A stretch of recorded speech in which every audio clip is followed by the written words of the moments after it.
Amy, have we any apologies this evening? Thank you, Chairman. Apologies from Councillor Denis. Thank you. Any declarations of interest? Thank you, Chairman. Yes, Councillor Henry has declared a pecuniary interest in item A1, Hunter's Rest, and will leave the chamber while that item is considered. Councillor Ellis has declared a non-pecuniary interest in item A3, Penwerris. She considers the interest to have sufficient weight that, in the interest of public perception, she will leave the chamber while that item is considered. And Councillors Jeanette and Stuart Stennett have declared a pecuniary interest in item 10 and will leave the chamber while that item is considered. Thank you, Amy. Have any other members got any further declarations to make?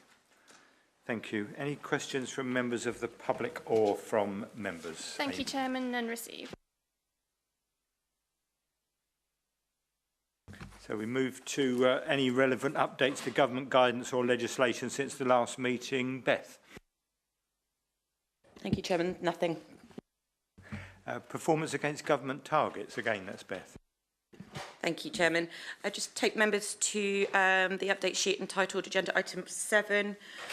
You'll note that it sets out our performance against the 2 government targets on speed and quality, and you'll see that we're performing excellently against those. Thank you, Chairman. It's really good. More good news. Thank you.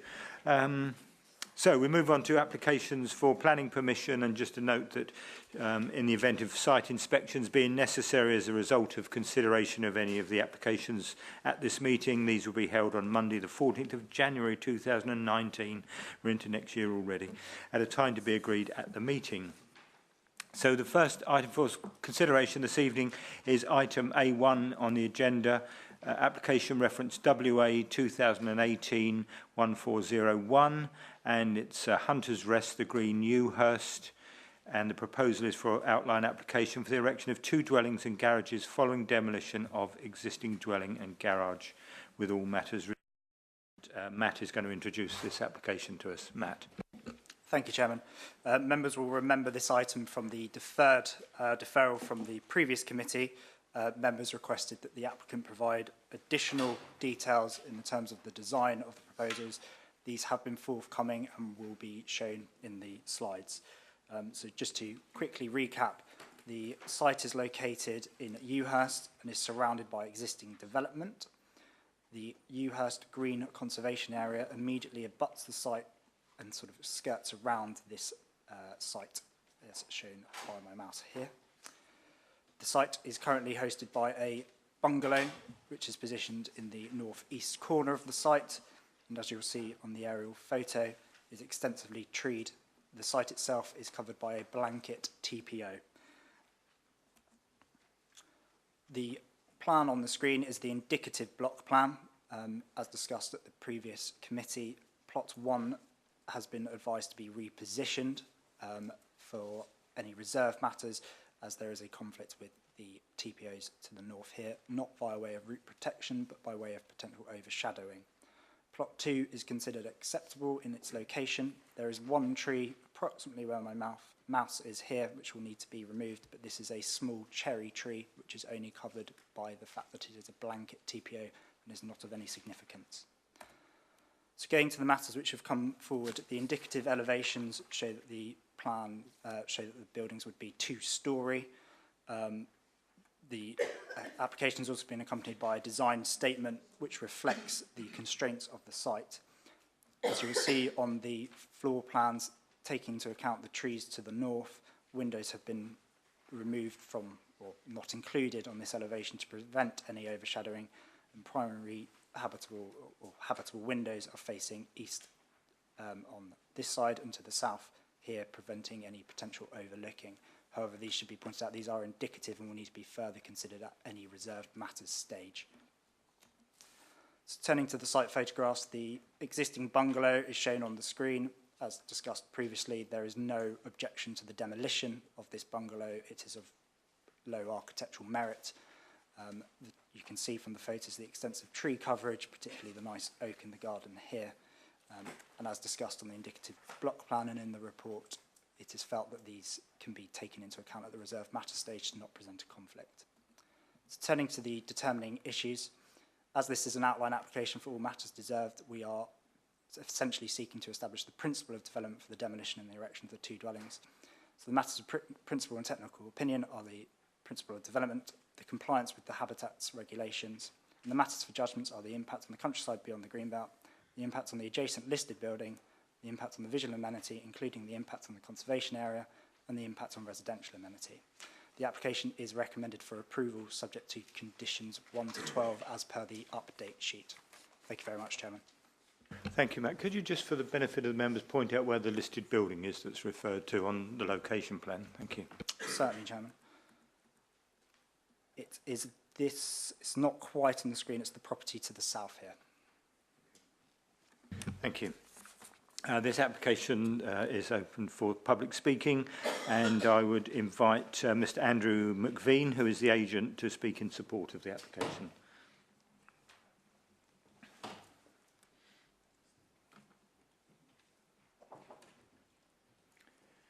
Good evening, Mr. McVean. I understand the procedure has been explained to you, and you have 4 minutes from when you start speaking. Thank you.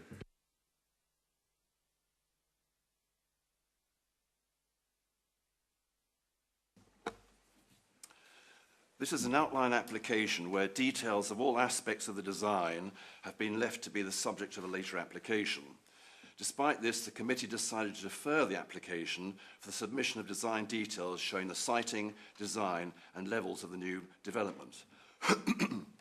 These details have been submitted, but I stress that they are indicative only to demonstrate how the development could be designed at the later detailed application stage. While the details submitted are practical and work within the framework of the outline application, they are still only suggestions as to how the site could be developed, because the nature of this application is not being changed and it is still proposed that full details should be the subject of a later application. Irrespective of this, and considering the details suggested, the following are pointed out. The scheme is for 2 detached houses following demolition of the existing bungalow. The houses shown are of the same design but have mirrored layouts. They have a footprint and gross floor area as indicated in the application documents.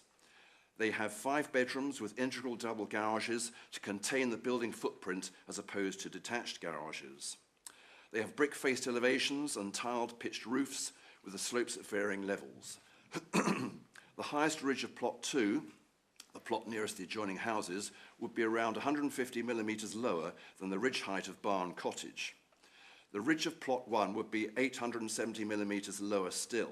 This is because the site slopes down from that property. The scheme would retain all the trees subject to preservation orders. The site as a whole would be totally screened by the trees to the north and west, and partly by the trees to the south, and also to the northeast adjoining Barn Cottage and Lilac Tree Cottage. The closest plot 2 house would be to the existing houses to the east is 27 metres. Because of the screening, the amount of light received by windows to the north and west, and to some extent to the east, would be restricted, so maximum use has to be made of the south elevation, and this has been allowed for in the design, with the major rooms facing down the gardens. While each house is substantial in size, so too is the site of over an acre. Each house, therefore, can be comfortably accommodated on their plot, well separated from each other and adjoining houses, and have the advantage of their main garden areas facing south. The scheme fits in well with the existing pattern of development. It will not affect the amenities of adjoining owners. It will not have an adverse impact on the character of the area. Thank you.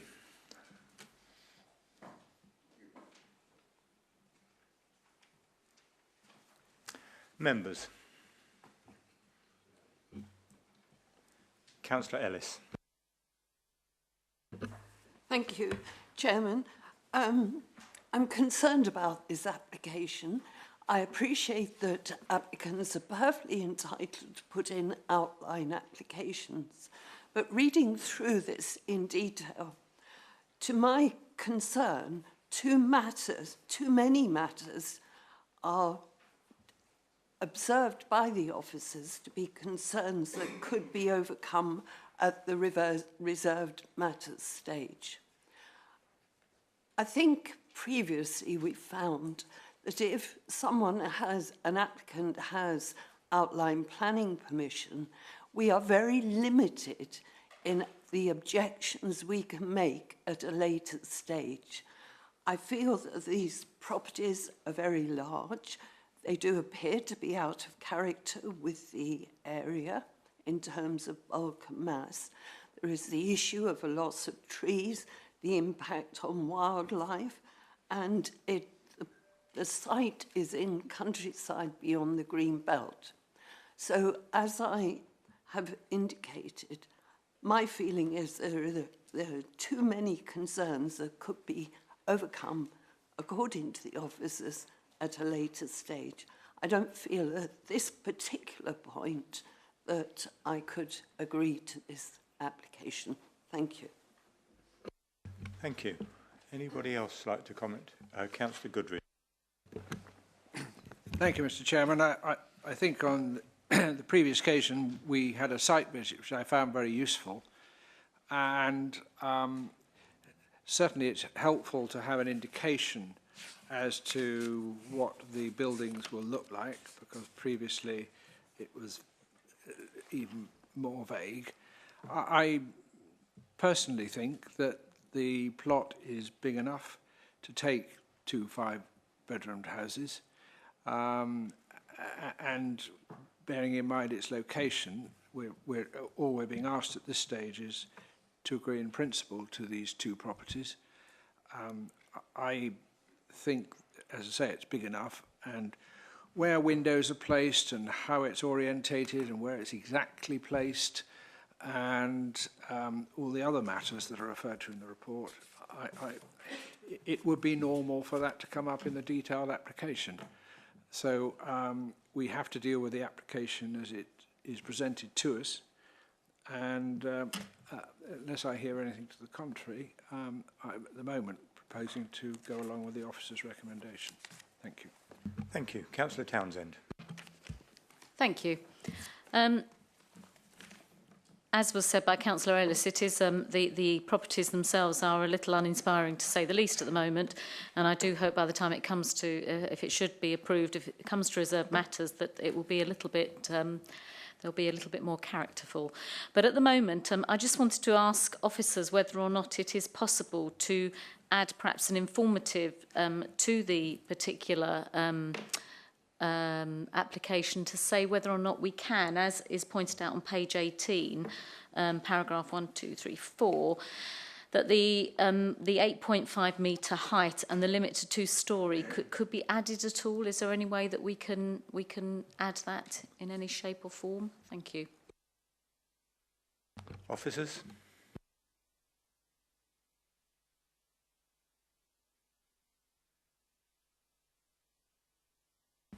Thank you, Chairman. Yeah, we could add an informative onto any approval to say that members have expressed a preference for the buildings to be 2-storey in height, but obviously it's not binding. But that's, yeah, that will give them an indication of how they would be best to move forward.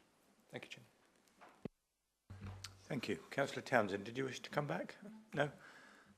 Any further comments from members before we move to the recommendation? Right, so the recommendation is that subject to conditions 1 to 12 and informatives 1 to 5 plus the additional informative regarding restricting the height to 2 storeys, permission be granted. Can I have all those in favour, please? That's 9, Chairman. And those against? 2, Chairman. Any abstentions? Okay, that application is approved. We now move on to item A2. Sorry? Oh, yes, sorry. We'll let, yeah, okay, Matt, good night. Thank you.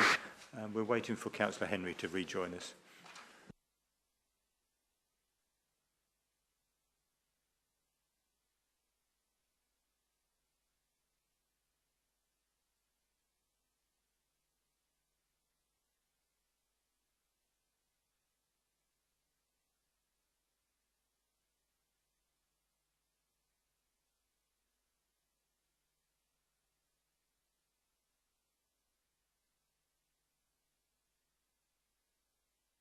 Welcome back, Councillor Henry. We move on to item A2, which is application reference WA/2018/1435, the Arbuthnot Hall of the Green, Shamley Green, and the proposal is for the erection of a 2-storey hall building following demolition of the existing hall. and relevant demolition of an unlisted building in a conservation area. And Neil is going to present this application for us. Thank you. Thank you, Chairman. Yes, the application is for a two-storey hall adjacent to Shamley Green. There are no updates since the report was written and published.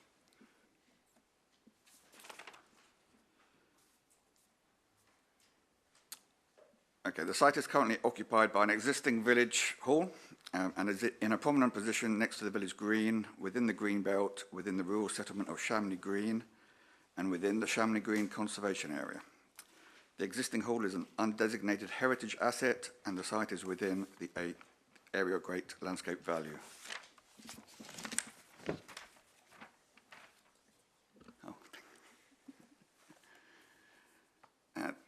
This is an aerial photograph of the site. You can see it's quite heavily treed, and there are buildings to the east and the south. There are some mature lime trees to the west on that otherwise open ground. The tree officer has been consulted. This is the site plan. There's some hard standing to the front which serves as a parking area. Again, it shows the boundaries.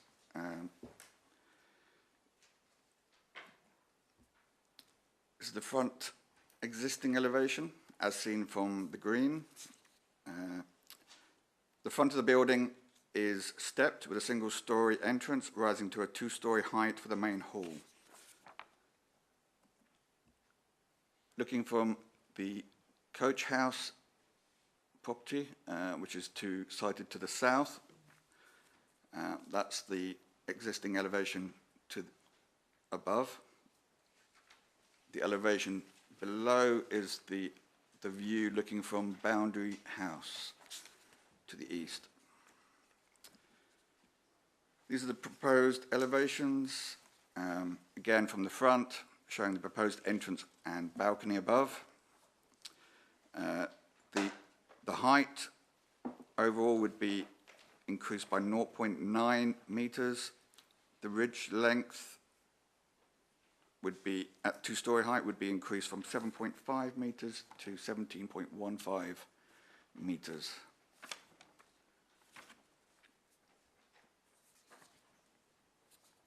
These are the proposed elevations from the south and to the east. Again, that's the view from the coach house to the image above. The image below is the view looking from Boundary House. There is an outline of the existing village hall on the image below. That's the dashed line. This is the proposed scene elevation, how the village hall would sit amongst the existing properties.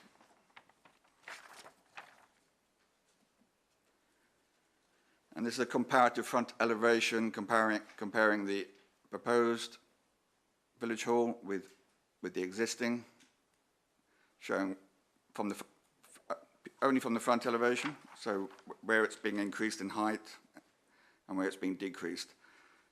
The red is the decrease, the green is the increase.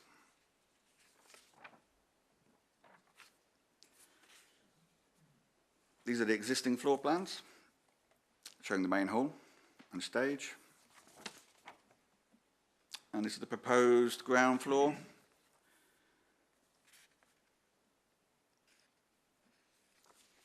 And showing these different possible configurations. This is the first floor as proposed, which would be a new floor in the building. There are two balconies proposed, one at the front elevation, which is on the left-hand side of this image. There is one on the right-hand side as well.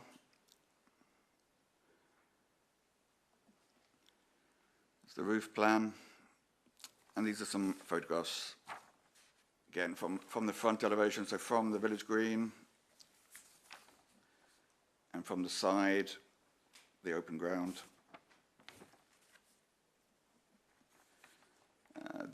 These have been taken from the neighbouring properties it's worth noting that the existing boundary walls of the existing village hall, they do sit tightly on the boundaries of both properties. So the property on the, let me get my bearings.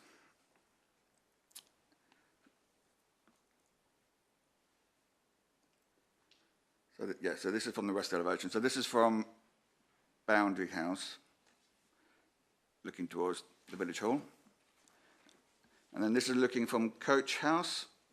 The image on the top left is from the first floor bedroom window. That's the casement window that you can see in the bottom left-hand picture.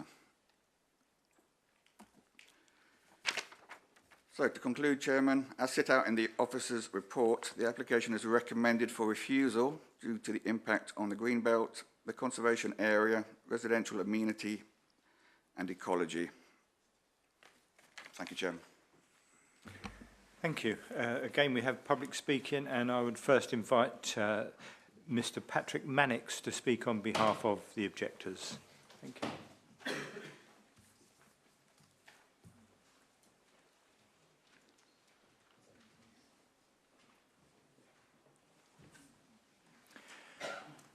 Good evening, Mr. Mannix. As before, you have 4 minutes from the time when you start speaking. Thank you.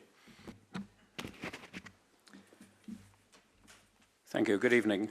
Resident in Shamley Green for over 30 years, I've attended over 150 village events at the Arbuthnot Hall, a very successful community asset which usually achieves a modest financial surplus each year. The external fabric has changed little during that time, but that has not impeded the success of the events. Such events are the soul of the community, not merely bookings to be accounted for. Demolition risks curtailing such. None of the parties objecting to the current planning application is opposed to proposals to improve the facilities of the Arbuthnot Hall. We do, however, have serious reservations concerning specific aspects. We welcome the officer's recommendation as providing the opportunity for all parties to work together and agree a more robust plan. A plan which is acceptable to the immediate neighbours and consistent with the scale, environment and character of the conservation area, including sound and noise pollution, as noted in the Waverley Environmental Officer's report. A plan which recognises the historical and architectural associations of the original building and gift. The current plan dismissively refers to the debatable merit of the original architect. The arts and crafts movement in Surrey, the Victorian Society and Save Britain's Heritage all attest that the Arbuthnot Hall was designed by the internationally renowned arts and crafts architect Charles Harrison Townsend. Townsend designed the Bishopsgate Institute, Horniman Museum and Whitechapel Art Gallery, all in London and listed as Grade 2 star, as well as many listed buildings in Blackheath. Townsend was commissioned to build the Arbuthnot Hall by Lady Eleanor Arbuthnot as a gift to the village in 1904 in memory of her late husband. The merit of the architect is not for debate. However, is the original Arbuthnot Hall worthy of preservation? And can a plan be produced, including preservation of the important aspects? On the 4th of September 2014, Sean Ricks, Waverley Borough's Council Heritage Officer, advised the chairman of the Arbuthnot Hall Committee, there is potential to create improved facilities, but this should not be at the expense of losing the existing building. The hall is of local interest and is an important building within the conservation area. In April 2015, Ian McLaren, an architect accredited for building conservation, produced a plan demonstrating preservation of the important aspects of the original hall. His proposals were made freely available by myself to the Hall Committee. Any plan must be supported by the overwhelming majority of residents. The current plan is supported by only 10%. A clear majority of all residents, say 60 to 70%, need to be in favour to claim a mandate and as an essential basis for fundraising to proceed with confidence, without which the project cannot take place. Whilst the planning officer's recommendation may be seen as negative in the short term by the applicants, we see it as providing the opportunity for all parties to work together, taking account of the issues raised, and to come up with a more robust plan for the ongoing operation and improvement of our community asset. Thank you. Thank you, Mr. Mannix. Now invite Mr. Mike Whittle, the agent, to speak in support of the application.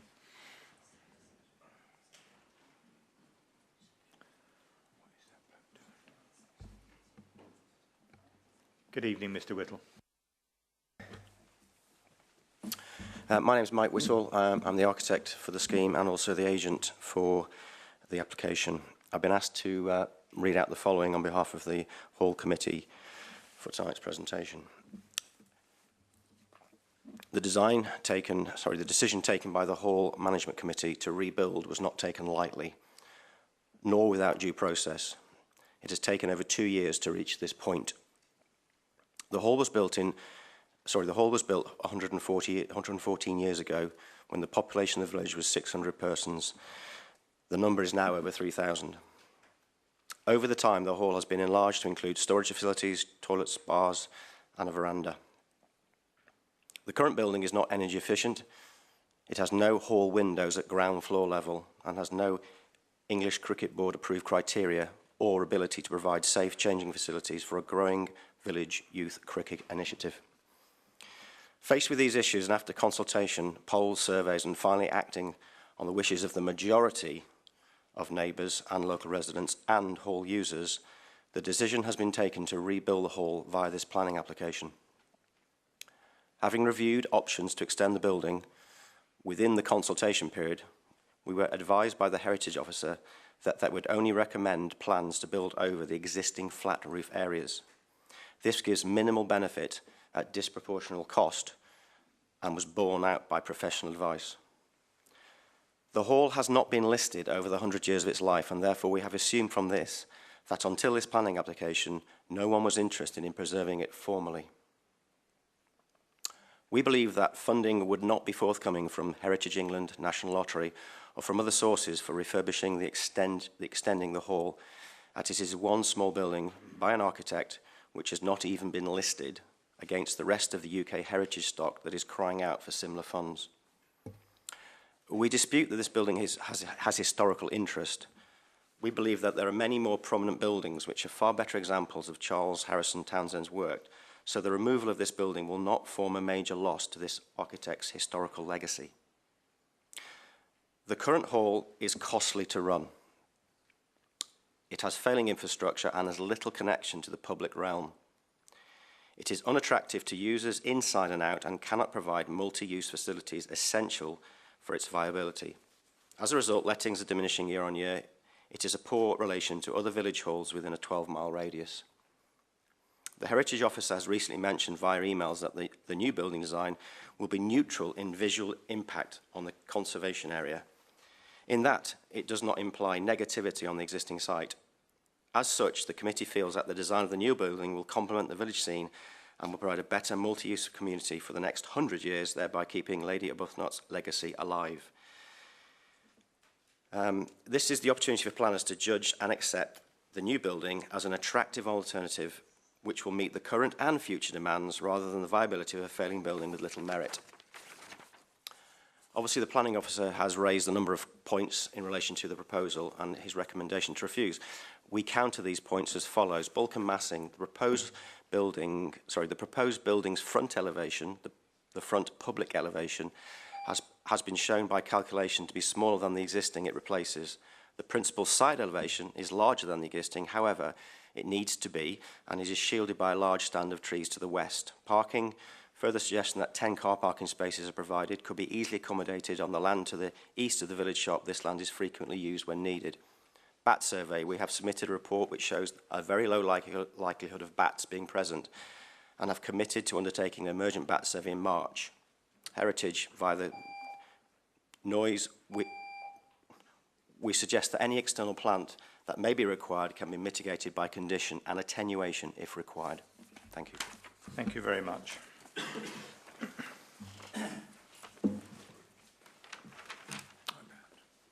Members, Councillor Band. Thank you, Chairman, and thank you, officers, for what is a very detailed report, and to the speakers for their contribution to this debate.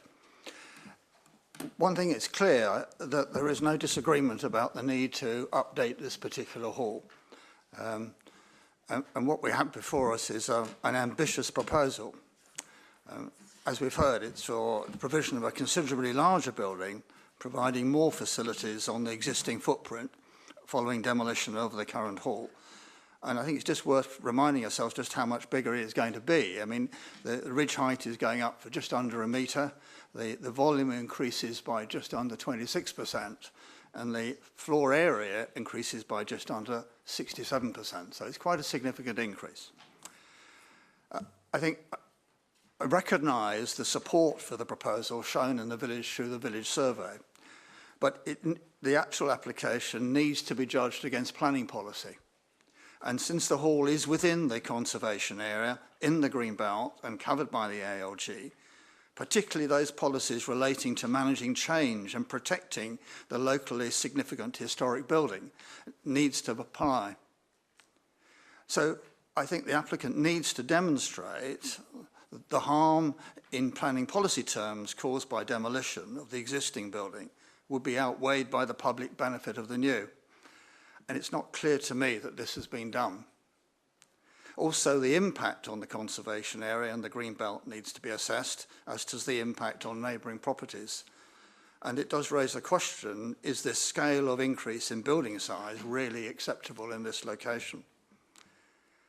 I've got comments on parking as well, and I can understand where the officers are coming from in the context of Surrey County Council Highways raising no objection. But in my view, there is a problem now, particularly when the hall is busy. You can have 20, 30 cars, over half of which are parked on the highway or on common land, and those of us who attended the site visit saw parking on common land, which of course is illegal. There are complaints from residents, and I know that from first-hand experience because I received many of them myself as the local councillor. Clearly, it would be worse if there were two halls were in operation at this location. So alternatives do exist in the village, and so I do question whether the extra hall is really needed here. I mean, the church room, the Jubilee room, the Wonersh and Shamley Green School, Longacre School, the Garden Close Community Room are all available for hire, and the first four have very significant off-site parking, street parking available. So from my view, this is, as I said at the beginning, it's an ambitious application proposal, but I think it's over-ambitious for such a restricted site in such a location and doesn't give sufficient consideration to retaining the core of the existing building, which I think is of significant local historic interest. Subject to hearing what other members have to say, I am inclined to support the officer's recommendation for refusal. Thank you, Chairman. Thank you. Any other members wish to comment? Councillor Goodrich. Thank you, Mr. Chairman. As has been mentioned, the original hall is not listed, and I can understand why, because the additions that have been wrapped round it are not exactly beautiful, and particularly the front addition that was put on sometime after the original hall was built is singularly unattractive when one looks at it from the side, and not very inspiring. And therefore, from a planning point of view, I wouldn't be objecting to the hall being demolished. But having said that, I'm not happy with what is being proposed in its place. I thought the site visit was very helpful, and to view the property from both neighbours, the coach house and the boundary house. I must say, when looking at the property from the boundary house, where at the moment they have quite a pleasing elevation, not being overlooked, but the new one wouldn't overlook, I don't think either, but a fairly reasonable elevation. And the bulk that it's now going to have to endure on the side does seem to me to be not very attractive. They're just going to have a sea of brick and tiles with very little of it broken up. And also from the coach house at the rear, although the wall on the left, when looking from the coach house, is going to be a little lower, it's going to be more imposing upon that property because of the roof that's going to start, or the eaves that are going to start from that wall, rather than being further set back. So I do think that this proposed building is too big, and maybe too ambitious, but too big for the site. And I subject to what any other people have to say, I'm minded at the moment to go along with the officer's recommendations. Thank you. Councillor Ellis. Thank you. Excuse me, Chairman.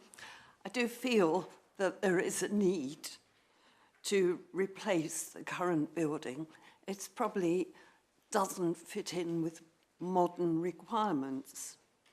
And there is a need to replace it with a new facility that would meet current and future needs of a very vibrant community. However, personally, in terms of design, I don't feel that the proposed building fits in the area. I don't think that the design is acceptable for a number of reasons, added to which the current hall, and it is acknowledged that the proposed new hall would be larger, it's already very, very close to other properties in the area. And I think the residents of these properties would have their amenity impacted adversely by the proposals in front of us this evening. Thank you. Thank you. Councillor Henry. Just a simple question for the officers, please. Is this facility listed as a community facility, please?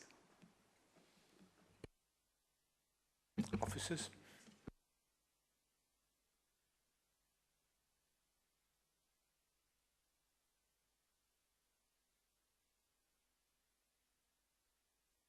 Councillor Band, do you know the answer to this? So it depends what you mean by definition. It is a community facility, but I think not yet registered as a building of community interest.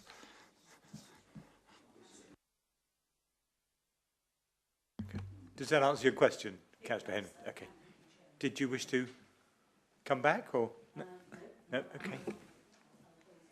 Right. Councillor Byam. Yes, I must admit, we drive past there quite regularly, this building quite regularly, or going towards Cranley or whatever. I think, been in there once for a party some few years ago and thought it was a nice place to be. It was nice inside. But when I looked at it at the site visit, I didn't realise how awful the front looked to me, I have to say it. The rest of the building didn't look too bad. But the front of the building looked awful, and anything that is being proposed to change that would be an improvement. As it's not listed and has been put forward as being listed, I don't know. But having said that, walking into as we were able to do, and were invited to do, to walk into the adjoining properties, into the coach house, my heart sank. My heart sank because the forecourt of that property is so well suited. It's got some nice trees at the front, hiding or shielding the wheelie bins, and of course shielding the building behind. And that wall, and I was trying to understand how old the wall was at that back wall. It didn't look to be anywhere near the age of the original building, so presumably the whole property had been extended backwards at some more recent stage. How long ago, I don't know. And they were taking liberties then with regard to their neighbour, and they will be taking liberties now because of the work that they wish to do.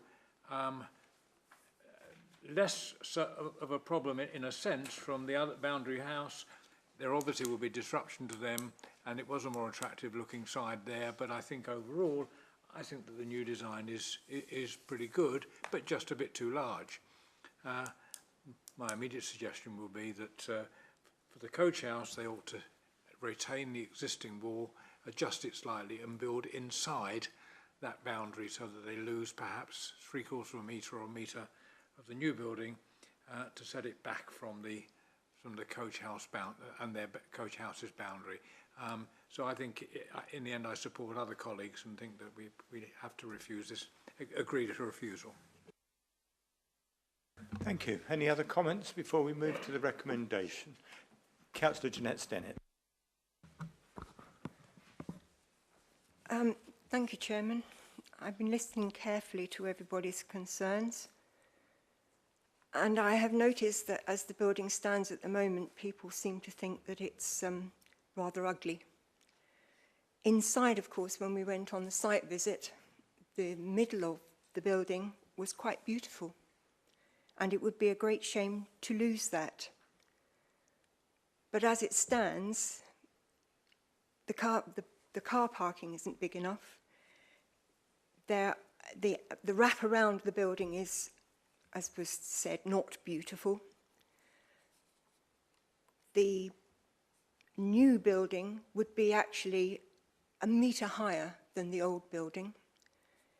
It would be 67% floor area increase inside. The stairs at the front look rather modern for a village like Shamley Green, though I can understand to have a nice balcony for the cricket club would be a good idea, but it might be better to access from inside rather than out. So the stairs at the front could be perhaps altered. It is important to have something usable, and the Shamley Green Village Hall is very well used at the moment. It's a thriving community.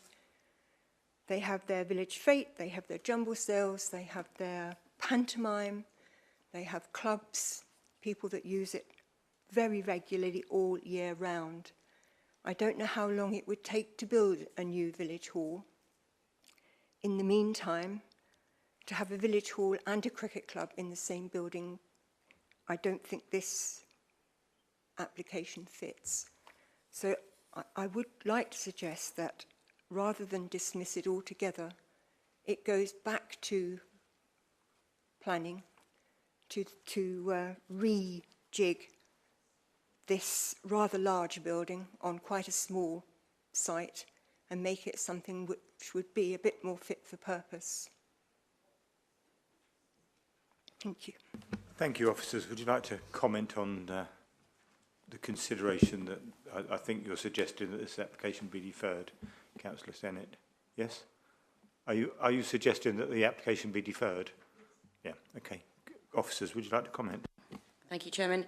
I think in light of the comments that I've been listening to, if the changes that are required are so substantial, I think you need to make a decision this evening, and we can work with the applicant to come up with an alternative scheme. Thank you, Chairman. Thank you. Councillor Stennett, would you wish to comment further, or do you wish to make a firm proposal? I am quite happy to leave it with the officers. Thank you. Thank you. So, members, the recommendation is that permission be refused for the 4 reasons set out on page 48 of the agenda report. Can I have all those in favour of that recommendation, please? That's unanimous, Chairman. Thank you. So that application is refused. Councillor Band. Chairman, thank you. I know this decision is going to be a disappointment to the whole committee, but I think the bounds of what Councillor Stennett has said is be quite a good idea. I'd hope if members could invite the officers to actually, outside the planning this planning meeting itself, write again to the committee, setting out what they think could be an acceptable guidelines and what they think could be an acceptable scheme, because clearly there is agreement that an update is necessary and something significant needs to happen. So it seems to me that if it would be helpful to the Hall Committee if they could have some firm guidance as to what officers in the current planning circumstances might think to be suitable. And I know from looking at all the correspondence which came through the planning process of this application, there was an email way back in 2014 from the then historic building officer, which did set out in fairly detailed terms what he thought might be appropriate in the context of this building. And it just might be worth dusting that down and seeing whether officers have a similar view today, and actually sending that again to the committee, suggesting this might be a basis for their consideration and the way forward. Thank you. Any comments, officers, or just take it on board? Thank you, Chairman. We warmly invite the applicant in for the pre-application discussions. So the next, I'm having a swap round.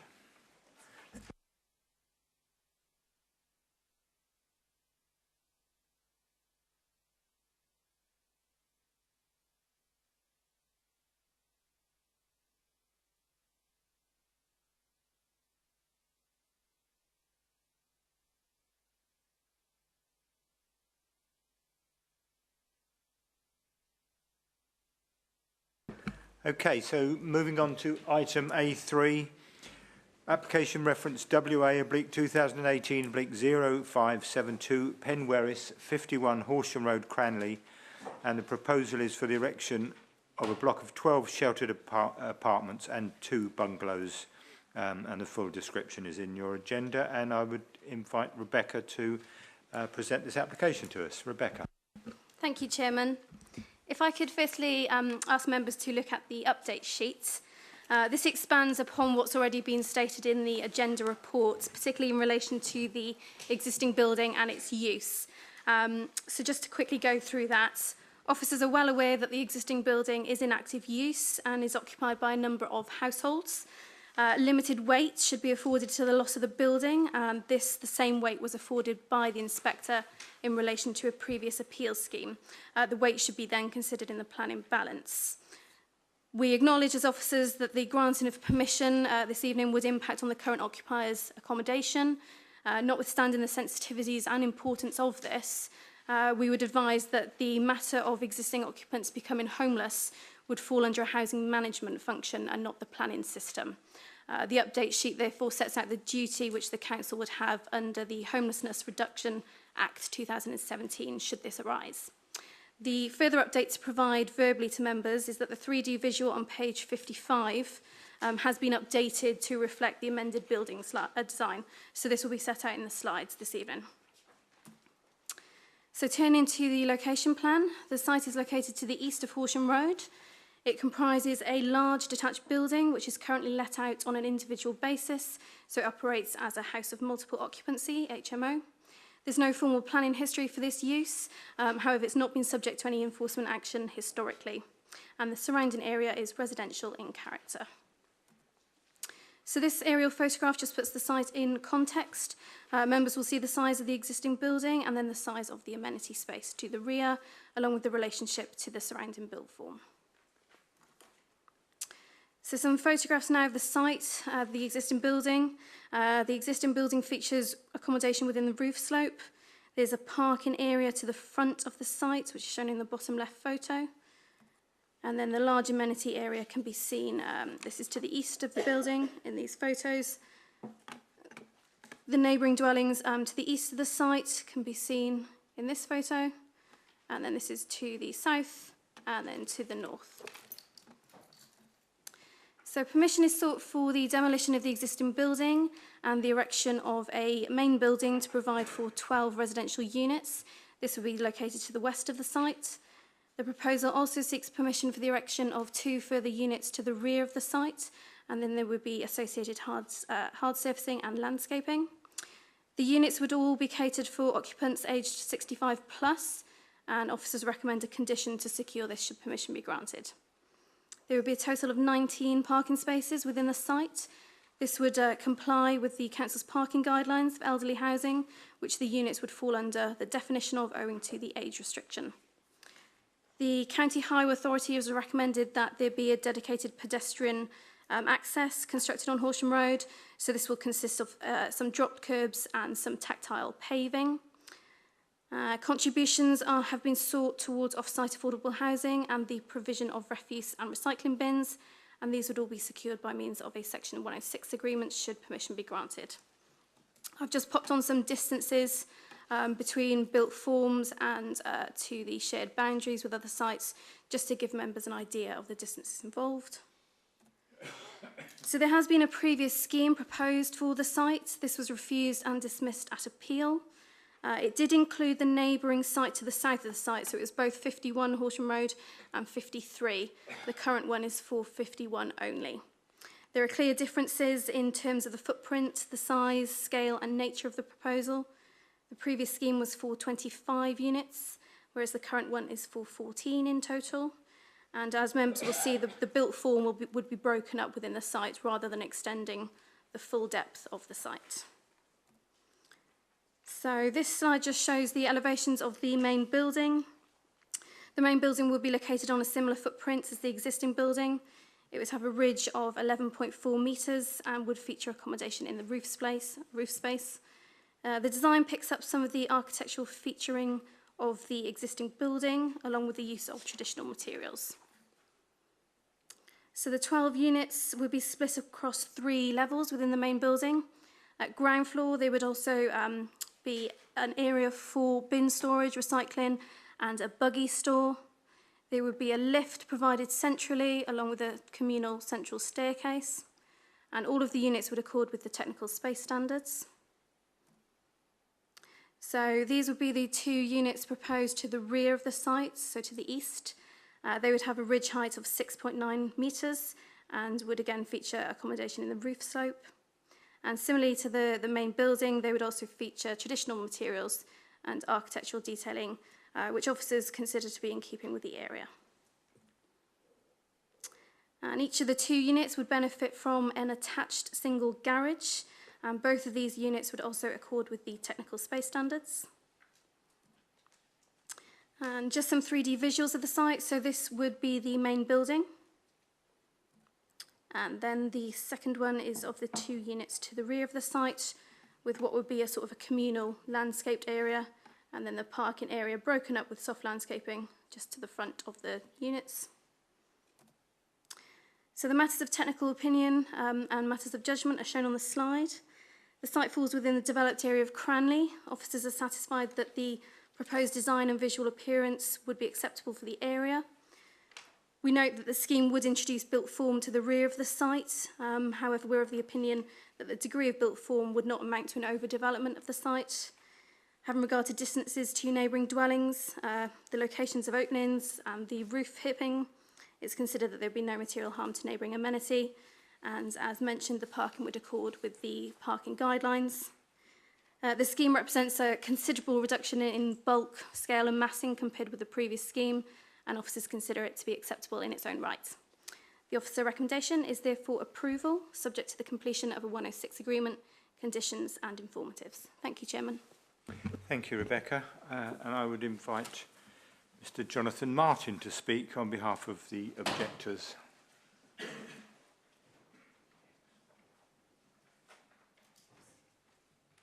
Good evening, Mr. Martin. You have 4 minutes from when you start speaking.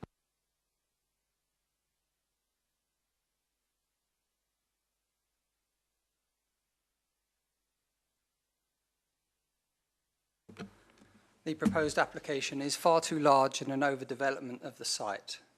If the additional 2 proposed detached houses at the back of the plot go ahead, with the current 1-bedroom configuration on each floor, the room downstairs, currently called a study, could just simply be called bedroom 2, thus having 2 bedrooms downstairs and the existing oversized bedroom in an L-shape upstairs modified to 2 bedrooms upstairs. This will then make 2 4-bedroom detached houses within the proposed structures. As a minimum, I would like to see a bungalow on 1 floor approved, if the committee agree. 2 proposed detached houses on the site are breaking into current garden spaces, which will open up further garden grab if approved, and so lose forever the character of one of Cranley's oldest established residential areas, and the amenity of the open space that the houses currently backing onto each other in joy. We believe that such approval would be against the NPPF achieving appropriate densities, section 122D, page 36. The proposed plans also, by reason of height, scale and overall massing, being twice the size of the existing building, together with the urbanising features along the front boundary, would be detrimental to the character of the area. As such, therefore, will be in conflict with Waverley Borough's local plan, policy D4. If the proposal were to go ahead, this would set a precedent for the larger neighbouring houses on the Horsham Road to open up their gardens for further development. Average car ownership is 1.5 cars per household in Waverley, and the Waverley parking guidelines say a minimum recommended guidance is 1 bedroom for 1 unit and 2-bed units, 2 spaces per unit in out-of-town areas such as Cranley. Therefore, the 19 spaces provided are insufficient to meet Waverley's minimum guidance of 22. I note that it was referred to as retirement housing. 65 may be a retirement age for some people, but it doesn't actually qualify, in our view, as breaching the Waverley Borough Council guidelines. The proposed shortage in parking will lead to overspill onto the Horsham Road and will be dangerous and cause traffic disruption to the village. There is insufficient provision for spaces for charging plug-in and hybrid vehicles against the NPPF guidance, section 105E, page 22, and therefore the proposal should also be disallowed on these grounds. The proposed main structure of the 3-storey building will be overlooking neighbouring homes and gardens, following the increase in windows and the reduction in the large screening trees, nearly all of which will be removed. There's also concern that the lack of outside space provided for the future residents, as this is against the guidance of the Waverley Local Plan, Section D. Finally, if the plan were approved, the existing 24 residents, including 3 children, would be homeless. All of the residents are on low income and would not be able to afford to rehome themselves. And as most of the residents are single, when evicted from their homes, the responsibility for rehousing all of these people will fall on the taxpayers of Waverley. There's a chronic shortage of social housing in Waverley. The majority of the residents only qualify for a 3-week stay in the only hostel used by Waverley in Woking, away from their homes, families and friends. Thank you.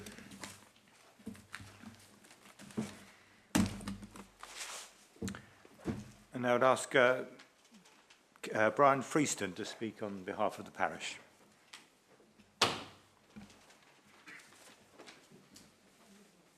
Good evening, Mr. Freeston. Good evening.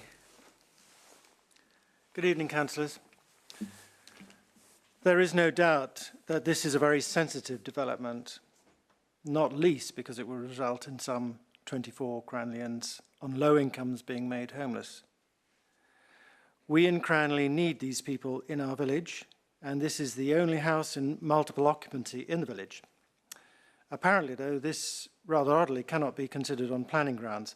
I say that because town planning, for example, does consider income ranges in the makeup of a well-structured, healthy community.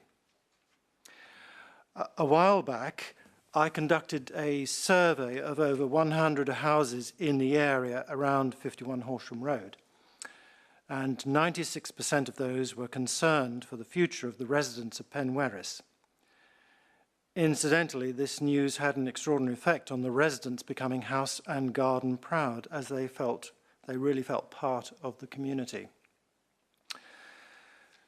So, although the Cranley Parish Council has reluctantly withdrawn its objections on planning grounds, I would like to ask the committee to further consider its obligations under the Equality Act. Thank you. Thank you. Now, finally, ask the supporter, Mr. Zayed Thomas. Good evening, Mr. Thomas.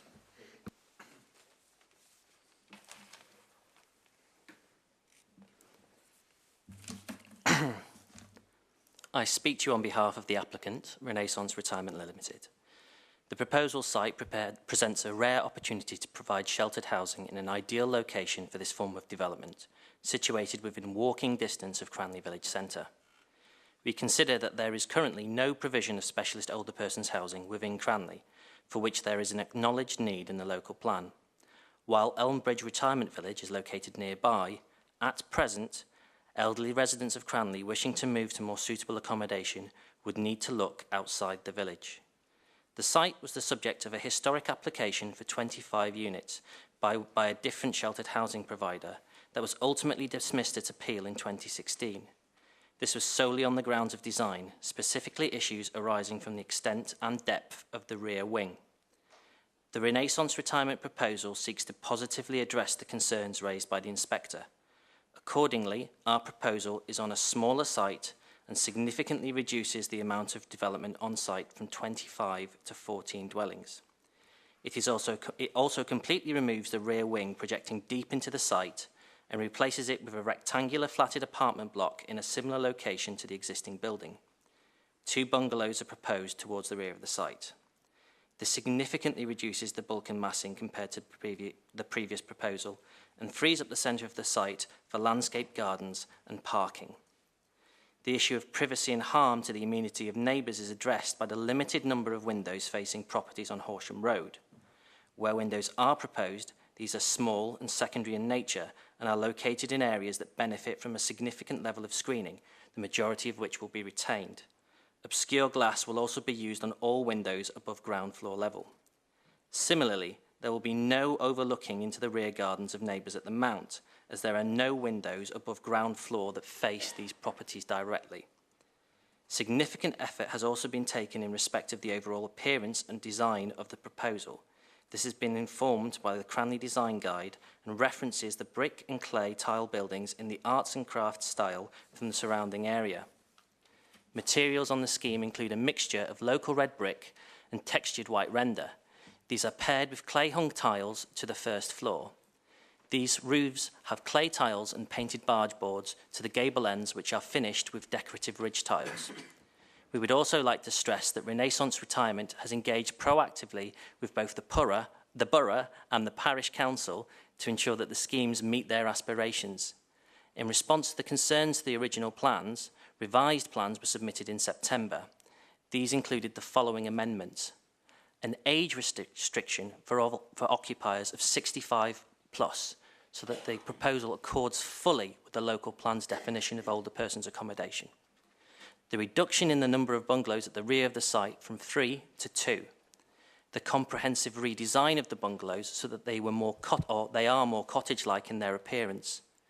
The rear configuration of the rear courtyard so that it's broken up with additional landscaping and reconfigured to allow a small front garden to the bungalows. We also increased the number of parking spaces from 18 to 19, despite the reduction in the number of units. The level of parking provision is markedly in excess of the 14 spaces required in the Council's parking standards for sheltered development. Finally, we also note the sensitivity and importance of the welfare of the existing residents of Penwerris. Tenants have been informed of the progress of proposals, and we have been assured that they have been offered assistance by the landlord in their relocation. It is our understanding that rooms have not been relet and that a number are vacant. However, as confirmed by the inspector in the previously dismissed appeal and reiterated by your council officers, this is not a material planning consideration in the determination of this application. Thank you for the opportunity for comment.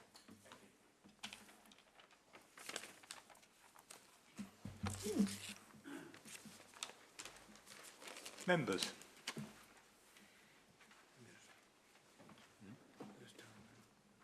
Oh, sorry. Sorry, Councillor Townsend, I couldn't see you. Not being heightist, I just wasn't looking in your direction. Councillor Townsend. Thank you. This is a really difficult application because it does involve, as has been said before, about people losing their homes. And 24 people, as has been said, including 3 children, will effectively be made homeless. And some of them have lived there for, 10 years plus in this house. I have heard lots about the concentrating on how the bulk of this building has been reduced from the previous application, which was refused, and not so much concentration on how much bigger this is to the existing house that is actually there. I think was mentioned that it's something like a 68% or 67% increase in bulk. So it is a considerable sized application on this site. Also, officers acknowledge on page 71 at the bottom that actually there are no other examples of backland development as well within the immediate vicinity of this site. So there is an impact on the character of this area, undoubtedly, by the introduction of this backland development, and it could set a precedent for other houses there which have also got large gardens. There was one thing that, as well, that I really wanted to query with officers, which was, and has been mentioned actually by the Parish Council, is the Equality Act on page 79, I think it is. That it states that there are no implications for this application under the accessibility, and I presume that is the Equality Act 2010. And I would just like some clarifications on that, please, because I'm aware that the legislation imposes wide equality duties on public authorities to eliminate discrimination and to advance equality of opportunity, particularly for those who are identified under the Act as having protected characteristics. And these protected characteristics have, as implied, a high level of protection under the law. We as a council are very familiar with this term with regards to planning, and this covers several areas, not just religion and belief. It also covers age, disability, gender, race, pregnancy and maternity. Now, this planning application will have an extremely negative effect on the mental health, I believe, which is included with disability of the people that live there. There are recognised people living within this community which are supported by the other residents in this house. And I am not sure how the impact with the Equality Act and this being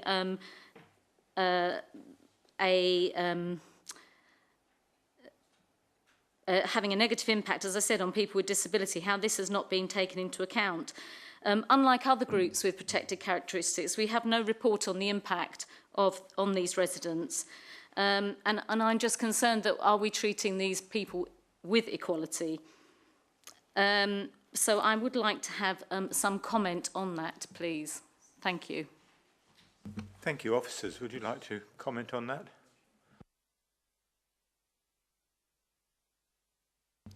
Having a conflab. Councillor Goodridge, did you wish to comment, or should I let Councillor Goodridge speak first? Thank you, Chairman. Only to add the observation, Councillor Townsend, you're absolutely right that the Equality Act is overarching and it does need to be addressed in the consideration of the council's functions, including the planning function. However, the issue I think ultimately you're referring to is the impact on the existing residents, and the section in the update sheet which talks about how their needs are accommodated by alternative legislation is relevant in that respect. So it is challenging. The application does lead to a change in the current occupation of the premises by its nature, but from a planning viewpoint, the loss of that use, such as it was material, was addressed by the previous appeal, and our advice is it isn't a material objection in relation to this application, but in relation to the equality side, notwithstanding that point, and that's the reason why Rebecca set out in some detail in the update sheet. Those needs are taken into account, but the planning system should not seek to duplicate other legislation. And I think you can be assured as a committee that point satisfactorily addresses any suggestion that there's an inequality intrinsically in this proposal. Thank you very much, Chairman. Thank you. Councillor Townsend, did you wish to come back on that? No, just to thank the officers for clarifying that point. To be honest, I read the update sheet regarding the HMO and the loss of the HMO, but not with the loss, not with regard to the Equality Act wasn't mentioned in the update sheet. And as it had been in the main report saying there was no impact or no implications, I felt that that wasn't exactly correct. Thank you. Councillor Goodridge. Thank you, Mr. Chairman. We have to deal with this application on planning grounds and planning reasons, and we're advised by our officers that the current use of the property is not a planning consideration. Indeed, the representative from the parish council recognised that that was in fact the situation, but wanted us in some way to get round it in some way. And therefore, so far as my consideration of this matter is concerned, I have to ignore the current use and have confidence that Waverley, with another hat on, will ensure, and the landlord will ensure, that these people are adequately provided for in the future. So far as this application is concerned, I'm glad to see the amendments. I'm not quite sure what the definition of a chalet bungalow is, but when you look at the front of these two-storey houses, looking at the top left for a start, if that's a bungalow, I don't say I'm a Chinaman, but it is stretching the imagination. Having said that, they look perfectly good so far as I'm concerned for what they are. We're also told in planning that there are no precedents that one can set. We have to look at this application in its, on its merits, and certainly comparing the application that was refused previously and looking at the current application, I think from an architectural point of view, from the road, it looks good. I think that it is not overmassing so far as the site is concerned.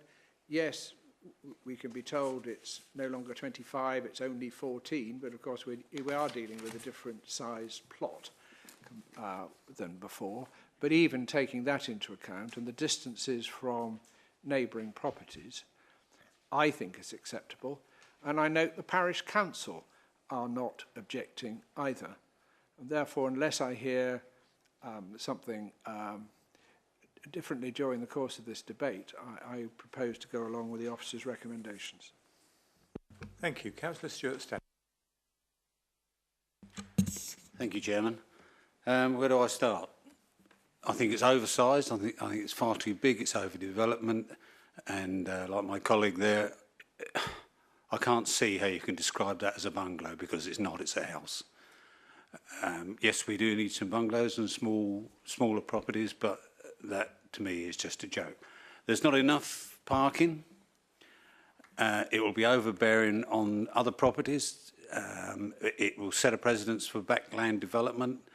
As you know, I'm a man of few words, and I'm very sorry, but it's a good report by the officers, but I can't agree with what they're recommending. Thank you. Thank you. Councillor Seaborn. Thank you, Chairman.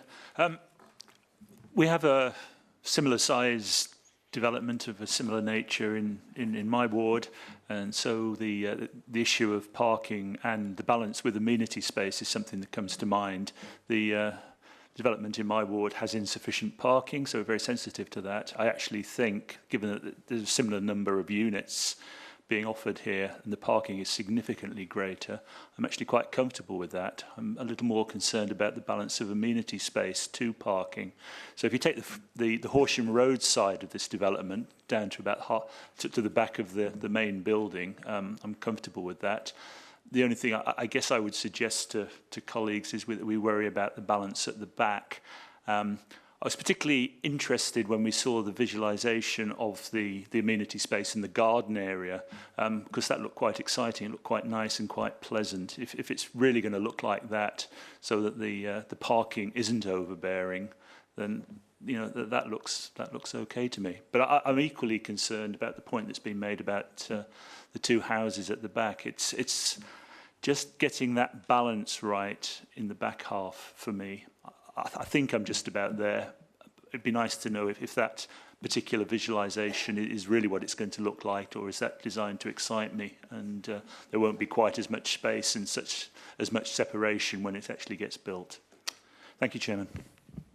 Thank you. Councillor Wojciechowski. Thank you, Chairman. The current scheme is a significant improvement on the scheme that we looked at before, which was went to appeal, and that was 2015-0495. There are a lot of positives. I disagree about the parking. I think they've actually exceeded the parking requirements here, and the technical space standard, I think, has been improved greatly as well. It's such a difficult one because I accept entirely what has been said about the future of the people who currently live in those properties. And my heart does really go out to these people. But at the same token, I have to respect what has been said, which is it's not a material planning consideration. However, I would add, in the interest of fairness, it's already been mentioned that if we'd have had an accompanying confidential document to give us some background information on the current residents there, I think it would have helped us to make reach our decisions and not have this debate. We've seen an application that's come before us not that in recent weeks that's actually given us detailed information about the people on site, which has enabled us to make our decisions. So I think in the interest of fairness, that would have been very, very useful here. I would also go as far as to say that the applicant does have no responsibility to help the residents that are currently there. They can actually just forget it and say, no, we're not going to. So I think it's commendable that they are actually making some effort to help these people move to, I don't know what they're suggesting, but they have suggested that they are going to help them. And again, whilst it is a very emotive and an important subject for these people here, the landowner at some stage could decide to do whatever they want in the future, and it might not, if it's not this scheme, it'll be another, and the same problem will carry on.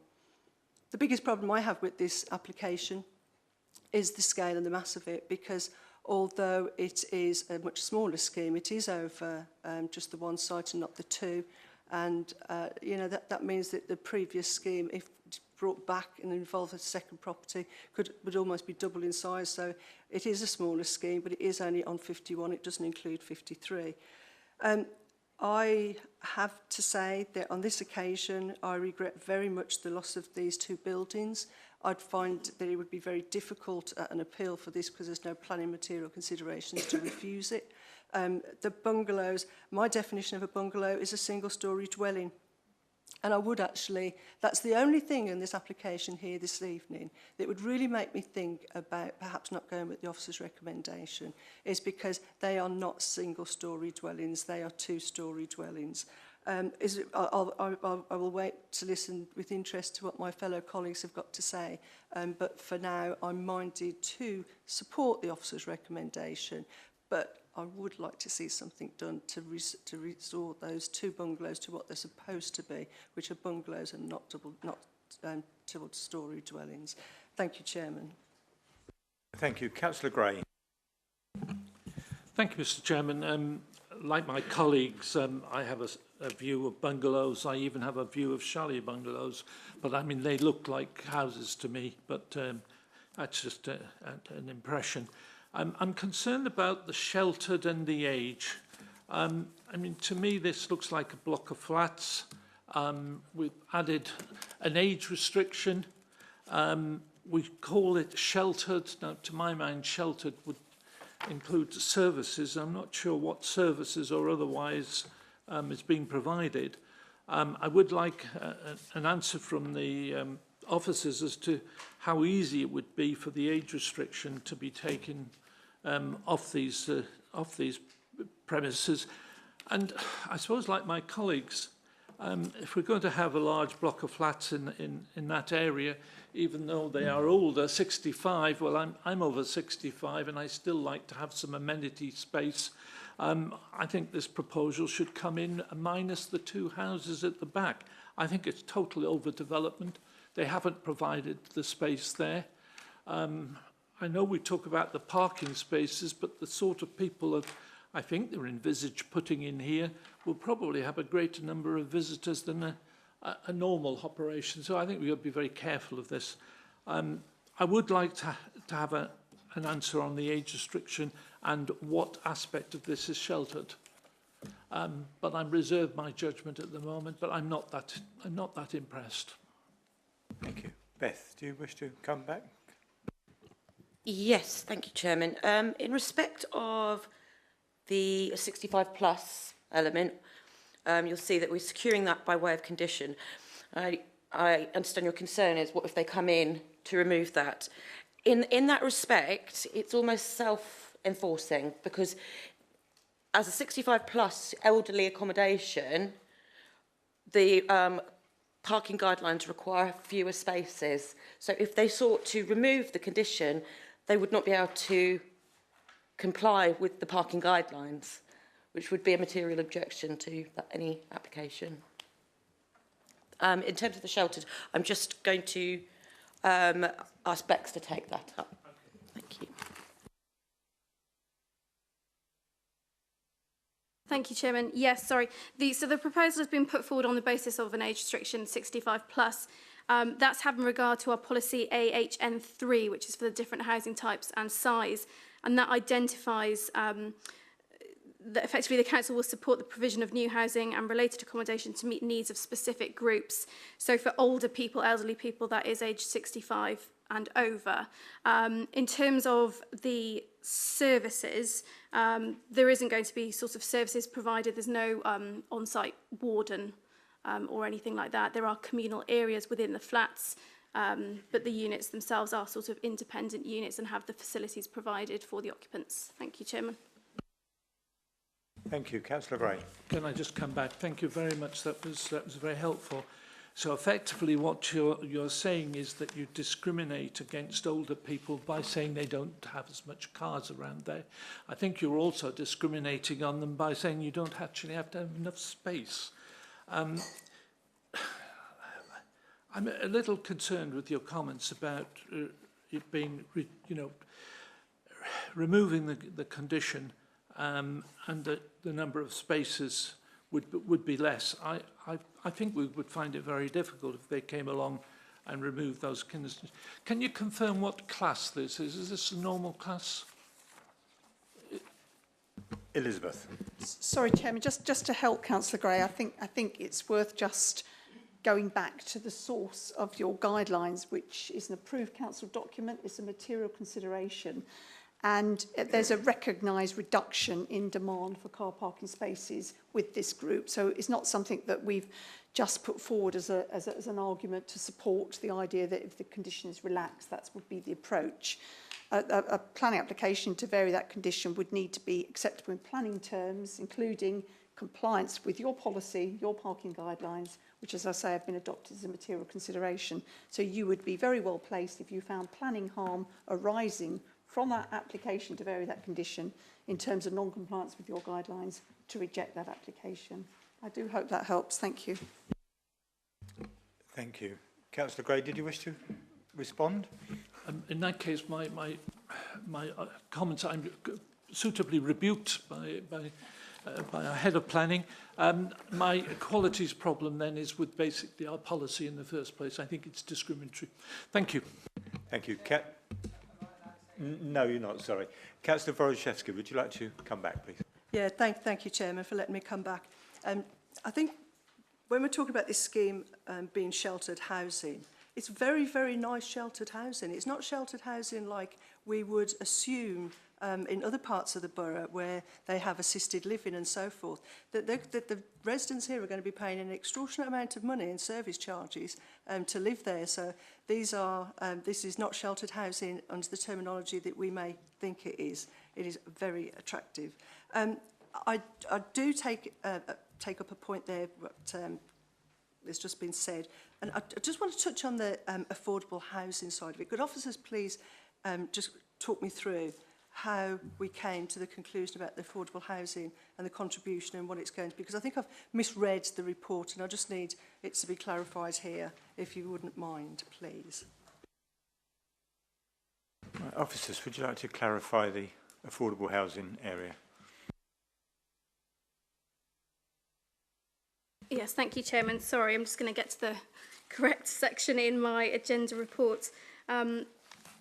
but ultimately there's been some financial information that's been submitted. It would generate a financial contribution. There was some disagreement between the submitted viability information and our independent review of that, particularly when it comes to sort of certain costings, land prices, etc. There was disagreement. As officers and working with my colleagues in the housing team, we've negotiated with the applicant to come to a contribution amount which our independent reviewer has suggested as what, that should be the figure that should be paid. The applicants have, following negotiation, accepted that figure, and they have agreed to that would be secured as part of the Section 106 agreement. So as officers, excuse me, and our housing colleagues, they are accepting of this approach, that it would go to off-site financial contribution, and that the figure has been agreed between all parties. Thank you, Chairman. Councillor Rojewski, do you wish to come back on that one? I do, and thank you for allowing me to come back. Thank you. I think that was, members needed to hear that, because we have sat in this chamber on many occasions and we've listened to viability arguments, and we've lost out on the affordable aspect of it because of viability. And here, if you're going to have a sheltered housing scheme that is going to attract a certain type of income level, who's going to pay extortionate amounts of service charges, you've extracted, rightly so, affordable 106 contributions that should go back into the community. But thank you for explaining that, because I think members and the gallery needed to have a full explanation of that. Thank you. Thank you. Councillor Jeanette Stennett. Thank you, Chairman. On balance, I very much like this application. It was a vast improvement on the previous one. But I do have a couple of problems here. The first one, condition 10, following on from what Councillor Gray said. It will be possible for someone under 65 to actually purchase and move in, as long as it's agreed in writing by the local planning officers.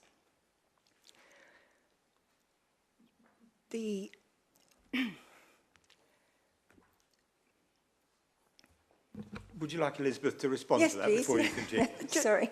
Just thank you, Chairman. Just to be clear, Councillor Stennett, it is by the local planning authority, so that decision would only be made by the council, including officers under delegated powers. So it's a formalised discharge of any request to vary it. But we would not be imposing it had we not been certain that it was justified, met the other tests for conditions. But what this is saying is the only variation of that could be through a formal variation, and that would be on behalf of the council, either under delegated powers, or indeed, if it was submitted as an application and called to committee, it would be yourselves. So it's not Right. It's not an informal exchange of letters just agreeing something. It would generate the need for a formal application. So it's not going to be terribly easy just to write a letter and say, my wife is 3 years younger than me, or I...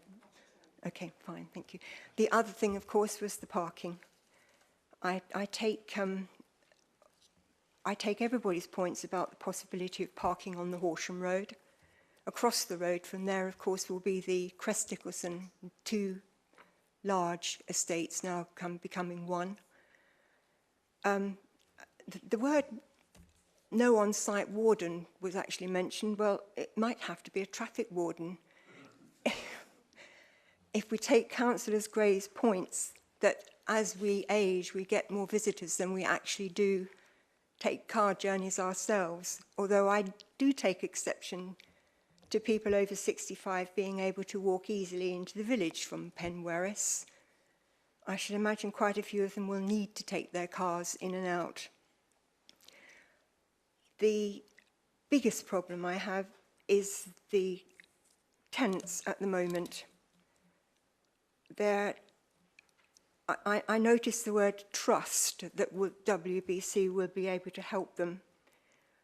If they have a local connection to Waverley, then maybe we will be able to give them a hand. But if they don't, they'll be sent to a council from where they came and probably be put on the bottom of the list behind everybody else already on it. Temporary accommodation, especially in this area, is practically non-existent. and if it is, it won't be particularly pleasant accommodation. Some of those residents have been there, as I understand it, for 9 or 10 years. If there is any way that this council or the can make the builder, the Renaissance, perhaps make sure that the residents do have somewhere else to stay before they take them out of this premises and move them on elsewhere. I don't know if that is something that Waverley are able to do or not. Could I have an answer to that? Would somebody be able to tell me, please? I think you'll find that's not a planning issue, but I'm sure the officers would like to confirm that. Thank you, Chairman. Yes, I would agree with what you've just said. Essentially, I think that would have to be something that we'd have to pass on to our relevant colleagues in the housing team. Obviously, the duty on the council has been set out in the update sheets. But yeah, that's outside my area of expertise, I'm afraid. Yes. So it would be something that our colleagues in the housing department, though, could advise you on. Thank you, Chairman. Thank you. Thank you very much. Thank you. Councillor Townsend, you wish to come back. Thank you. I just wanted to clarify a couple of points. The loss of the HMO, Councillor Goodridge mentioned earlier, hasn't got no weight. I understand it's got limited weight, the loss of the HMO. Also, just as a clarification, the class of this residence, does this come off our housing figure or does it not on this class? Thank you. Sorry, thank you, Chairman. Yes, so they would be Class C3 units. So yes, they would come off the figures. And yes, you're correct. Limited weight was what the inspector afforded to the loss of the existing building. Thank you, Chairman. Thank you. Councillor Byam. I'm disappointed in Councillor Gray because he hasn't brought up the point about electric charging points. I've been searching through and I can't find them.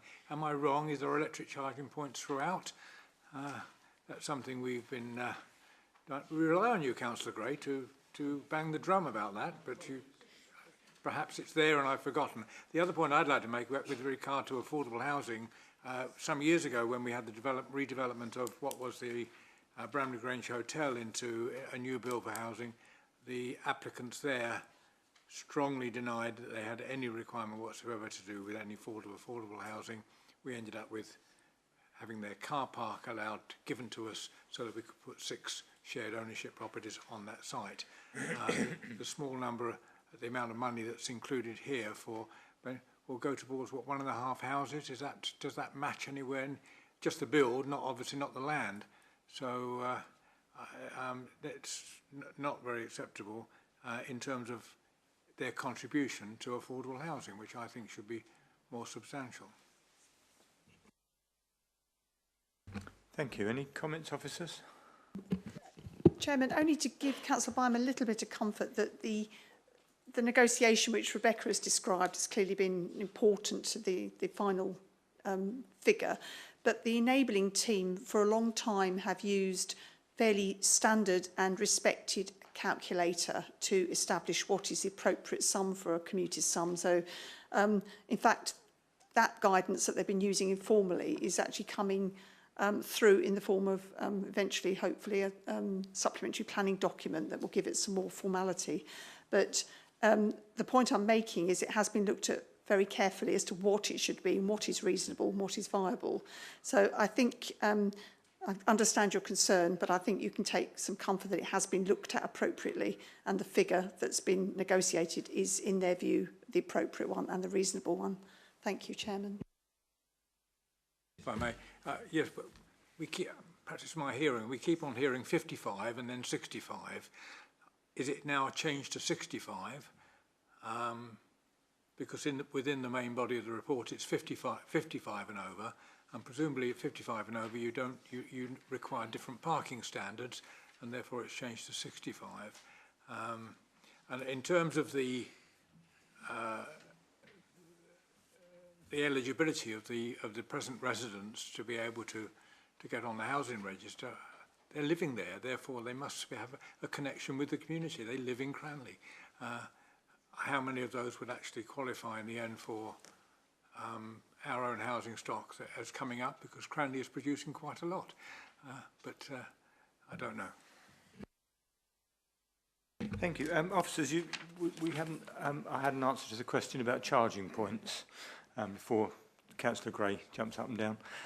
And also, I wonder if we've given any consideration to removing PD rights to the two bungalows, the houses. One of the objectors was concerned that the two-bedroom bungalows might end up as four-bedroom houses, and if we don't remove the PD rights, that's going to be easier to achieve.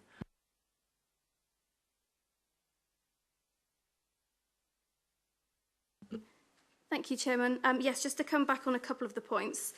So firstly, of electric vehicle charging points, that's not been something that's been recommended by the County Highway Authority, but notwithstanding that, if members do feel that that is something that we should be imposing by a condition, we can certainly do that. I would suggest that it's worded along the lines of a scheme for the provision of electric vehicle charging points to be submitted and agreed by the local planning authority. The age restriction is 65 plus. Apologies if it's 55 anywhere in the report, but it is definitely 65. In terms of the local connection of existing occupants, yes, if they have been there some time, then it might well be that they do fall under that category of having a local connection to the area. I think that was all the points covered. Oh, PD rights, sorry, yes. We have considered that.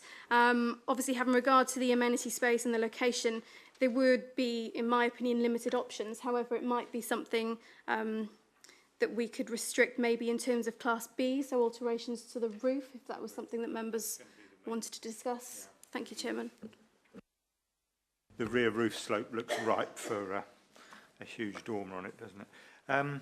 Right, members, it's been suggested that we add extra conditions, one regarding charging points as described by Rebecca, and one regarding the removal of Part B PD rights. Are you agreed to take those through as an amendment to the recommendation? Yes, Councillor Gray. I was perhaps a bit distracted because I saw an electric buggy stall. So if we're going to put in this question of electric charging points, then can we make sure that also includes the buggies, the disabled buggies that are in there, that's appropriate? Thank you. I think if the condition asks for a scheme to be submitted for approval, then we can pick up all those points then. Members, any further comments before we move to the recommendation?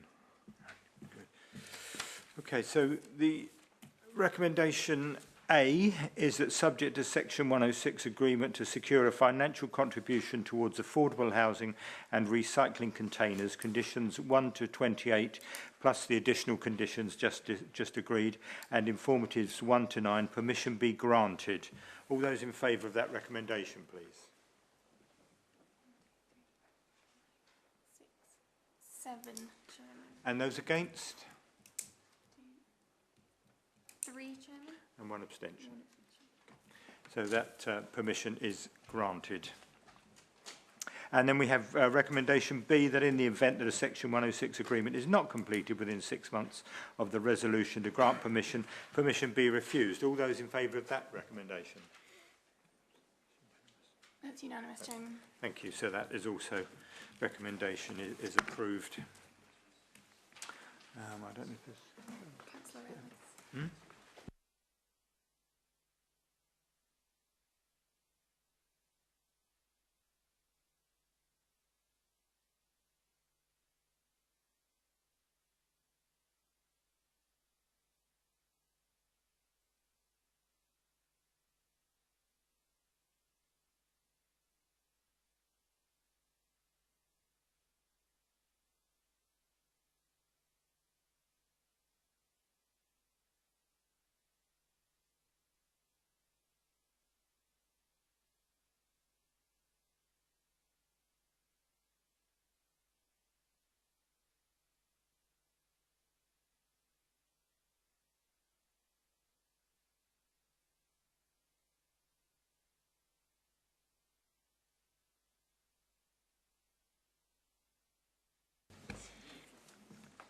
Right, so we move to item A4, Application reference WA 2016-1954, land east of Benbow Lane, Dunsfold Road, Alfold, which is for the erection of a building to accommodate a museum with ancillary parking and access.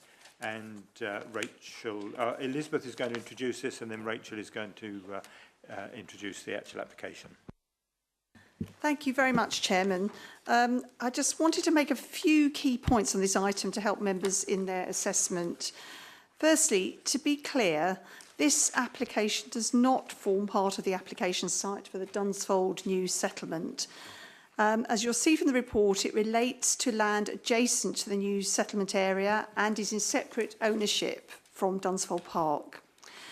The application has been assessed by officers on its individual planning merits, and members will know that the starting point for consideration is the development plan, which in this case is the Local Plan Part 1, and the relevant policy is set out in the report, and that is policy SS7, which is the strategic policy for Dunsfold Park, and this contains the requirement that land is to be reserved on or adjoining the site for the provision of a museum reflecting the site's history as an aviation centre.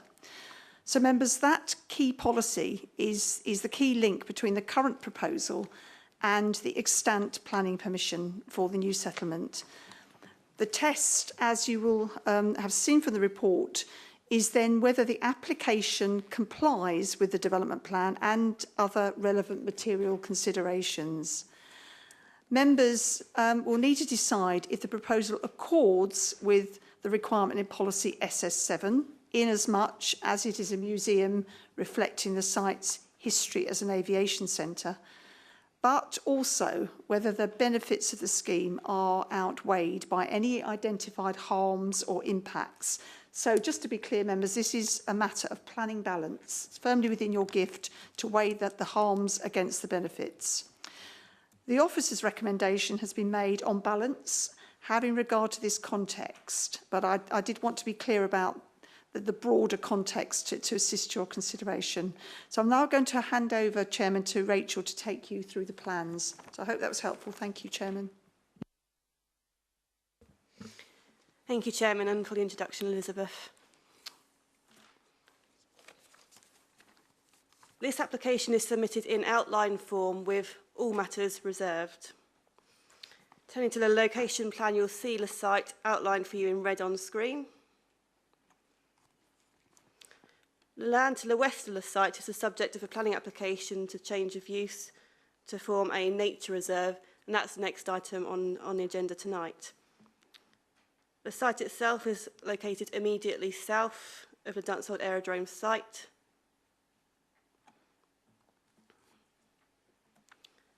Turning now to an aerial view of the site. You'll see from this photo very clearly the site is very overgrown with a small number of buildings remaining on the site.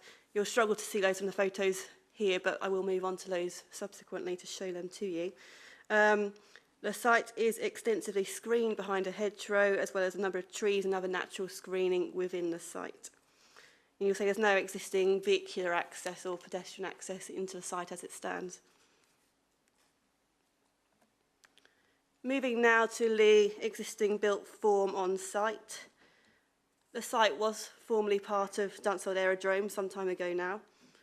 The plan you'll see in the background here reflects its historic uses when it did form part of the aerodrome, previously containing a number of wartime concrete airfield structures and large blister hangars.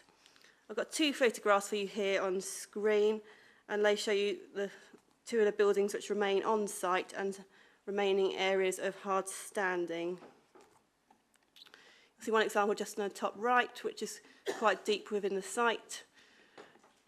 And a further building just here, this you'll see, if you go along the boundary of the road, that is visible from the road where it is. But you'll see from the small marks on the screen, and having to highlight them in quite thick outline, they are very modest in the grand scheme of the larger site. What isn't on here is an outline of the application site itself, but very crudely and roughly it more or less follows the black line here. In light of the small scale of the areas of built form which do remain on site, whilst the curtilage does fall within the definition of previously developed land for the reasons set out both within your update and the report itself, what this does not mean is that all the land should be built on by any stretch. And as you'll note from the report, a great deal of emphasis is provided on the visual impact of the proposed development and its other impacts. To touch a bit more now on the relationship to Dunsfold Park, what you'll see on screen, I'm sure a plan you've seen and is very familiar to you, is the Dunsfold Mark Master Plan. This is the parameter plan that's submitted with that application, which shows the different uses. Down at the bottom of the screen in blue is the application site. That's both for this application and the nature reserve just next door.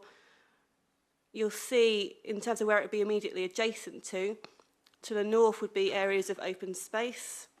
These areas in pink, which are just to the left and to the sides just here, these are residential areas.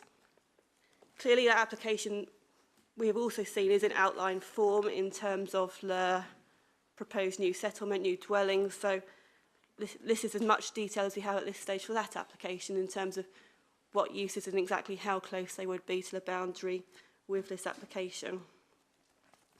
As you've previously heard, the site is separate from the proposed new settlement. It is in different ownership, and this application is put forward by different applicants.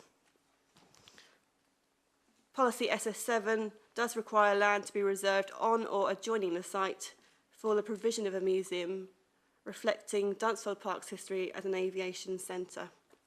One further element to point out to you, this is an existing access, Tickness Heath Road access just here, and this is where the proposed bus service would come out at the bottom. So you'll see just at the bottom right as you look at it of the application site. I now take you through a few existing site photographs. These do relate both to the nature reserve and the museum site, and I'll point out which in due course. Firstly, photographs to show numbers 1 and 2 at the top. These show Benbow Lane to the west of the site. This is more closely adjacent to the nature reserve. That's the nearest existing access which goes into the site. So there is a gate there, however, it is possible for a vehicle to access up that lane, and there's an existing gate on the top right-hand corner, which does allow for maintenance and entry into the nature reserve itself. That aside, there's some sort of wire fencing goes around the perimeter of the wider site. Turning to the two bottom photographs, this is moving to the eastern edge of the site and adjacent to where the proposed museum would be. First of all, photograph 3 is standing at the base of that access, and that's the Tickness Heath entrance into Dunsfold Park, is the access I refer to here. And the photo looks west along that road, and you'll see very much there the existing screening, hedgerows, trees, etc. that run along that boundary. And number 4 is that entrance into Dunsfold Park, just to the east of the site. Turning now to some further photographs now looking within the site. This really just further illustrates the overgrown nature of the site. And you can also see, to some extent, the proximity to Dunsfold Park. If you look closely in the bottom left-hand corner, you'll see the sort of aeroplane in the distance, so that's looking towards that rear boundary from within the site. Turning now to the proposal itself. This is a proposed block plan. The block plan does also show you the proposal for the nature reserve, which we'll come on to on the next agenda item. These indicative details show the proposed building would accommodate a museum with an indicative floor space of 10,000 square metres, together with ancillary parking. The indicative layout suggests 50 car parking spaces to be provided, of which 2 will be disabled spaces, and 4 separate spaces for coach parking.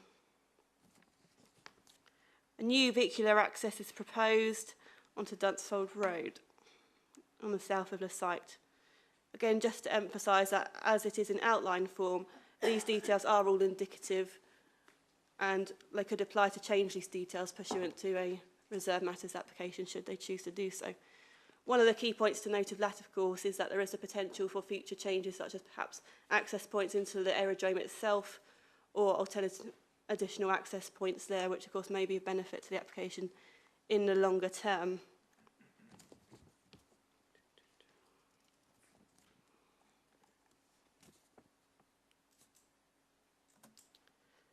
This plan shows in slightly more detail the proposed access and footpath into the site. One of the conditions on your agenda does secure and require the provision of a footpath to join up to the Tickness Heath entrance to Dunsfold Park itself. The purpose of that is to enable pedestrians to walk to and from the site and join and meet the proposed bus service that would use that entrance when the new settlement is implemented. And that is a proposal, but also secured by condition on the agenda.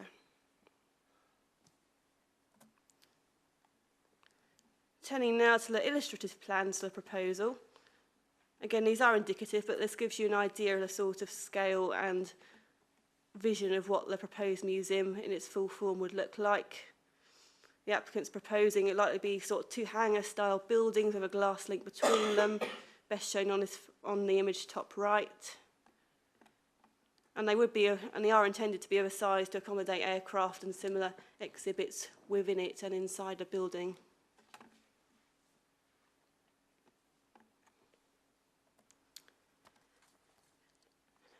Turning now, we have an indicative layout of the exhibits. This is what was been proposed as part of part 1 and to include the Dunsfold story itself. The recommendation, it is worth noting that the recommendation for approval is subject to a condition which would require the applicant to provide a museum which reflects the aviation history of Dunsfold. That's amended condition 5 on your update sheet. That restricts any change of use of the museum and also requires the building and hard standing associated with this permission, should it be granted, to be removed from the site in the event that the aviation museum use should cease and no other permission is secured. So it's very much focused on controlling that future use for what is proposed before you tonight. I'm going to turn your attention to the update sheet before I take you through the determining issues for this application. You'll note the update sheet responds to a number of matters, including additional representations and consultee responses.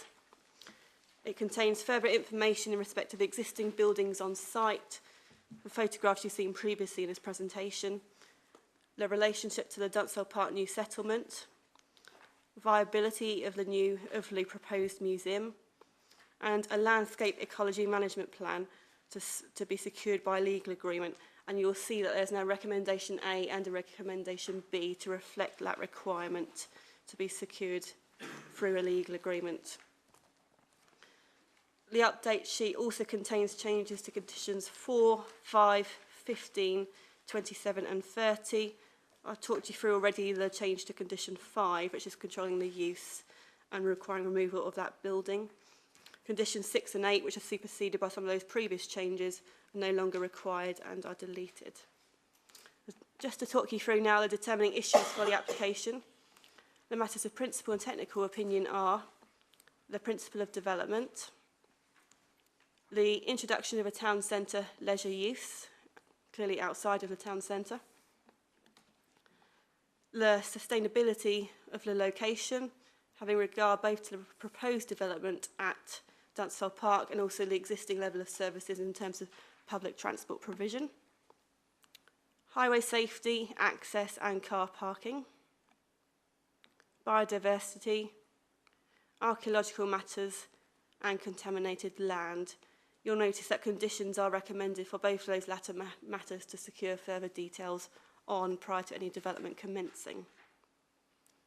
Turning to the matters of judgment in this case, they are the weight to be given to the previously developed land status, the impact of the proposal on the countryside beyond the green belt and visual and landscape considerations, impact on trees and woodland, and impacts on residential amenity.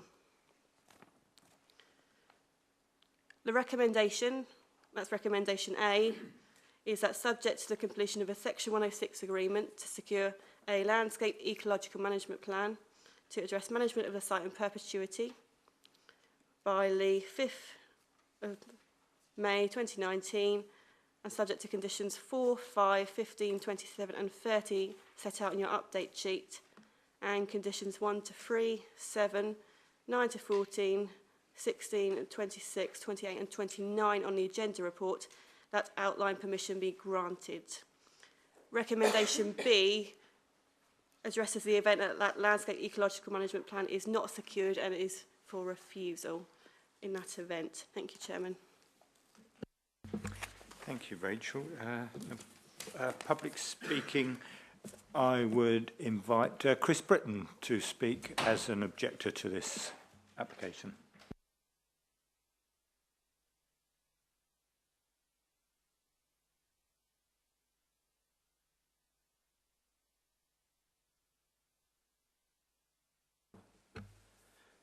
I'm speaking representing residents and many campaign groups who object to the current application. Today's officer's update sheet, far from justifying the recommendation to grant permission, raises serious questions. While it talks about the importance of Dunsfold Park's history as an aviation centre, this is not a material planning issue. However, comments made confirm the fears of several local and national history societies when it is stated that there is no current formal agreement in place between Wings Museum and Dunsfold Park.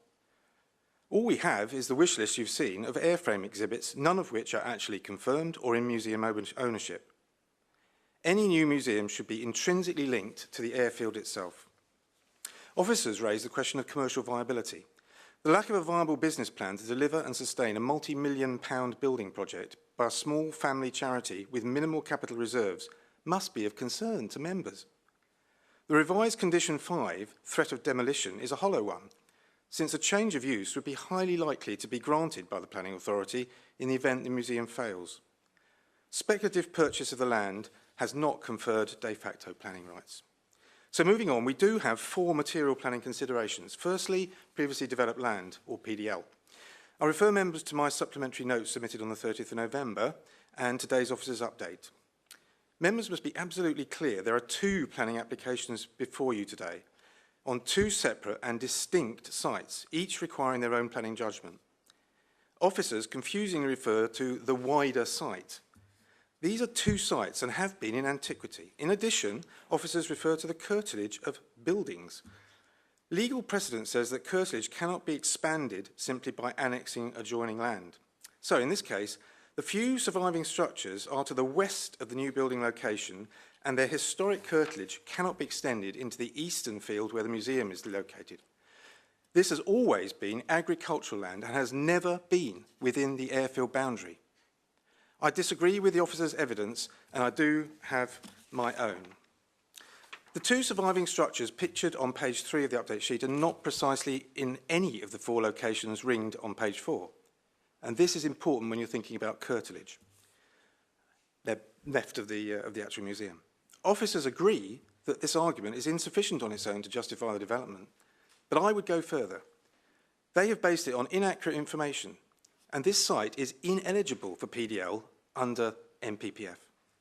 If this site was accepted as PDL, then we risk many areas of countryside around the DP site being swallowed up in unwanted development. This land should be protected from building to form a buffer around the new settlement. Secondly, scale. This building is enormous. It has a 10,000 square metre footprint, 200 metres long, 50 metres wide, 15 metres high. You could fit 342 double-decker buses or 2 Concords inside it.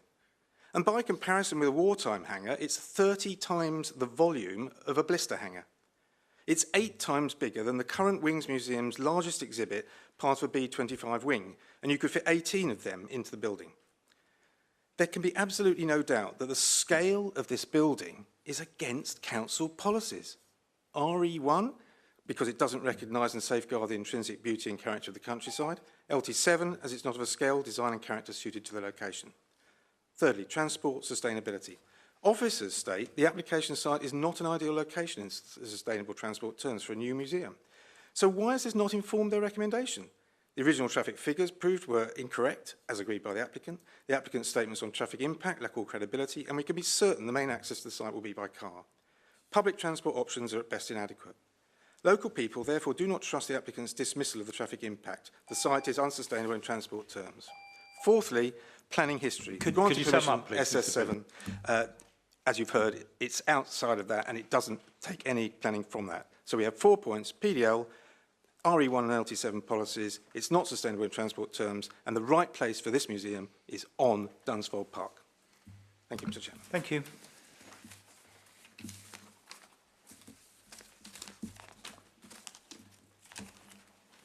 And now Nick Pigeon will, from Alfold Parish Council, is going to speak on behalf of the parish. Good evening, Councillor Pigeon. Good evening, councillors.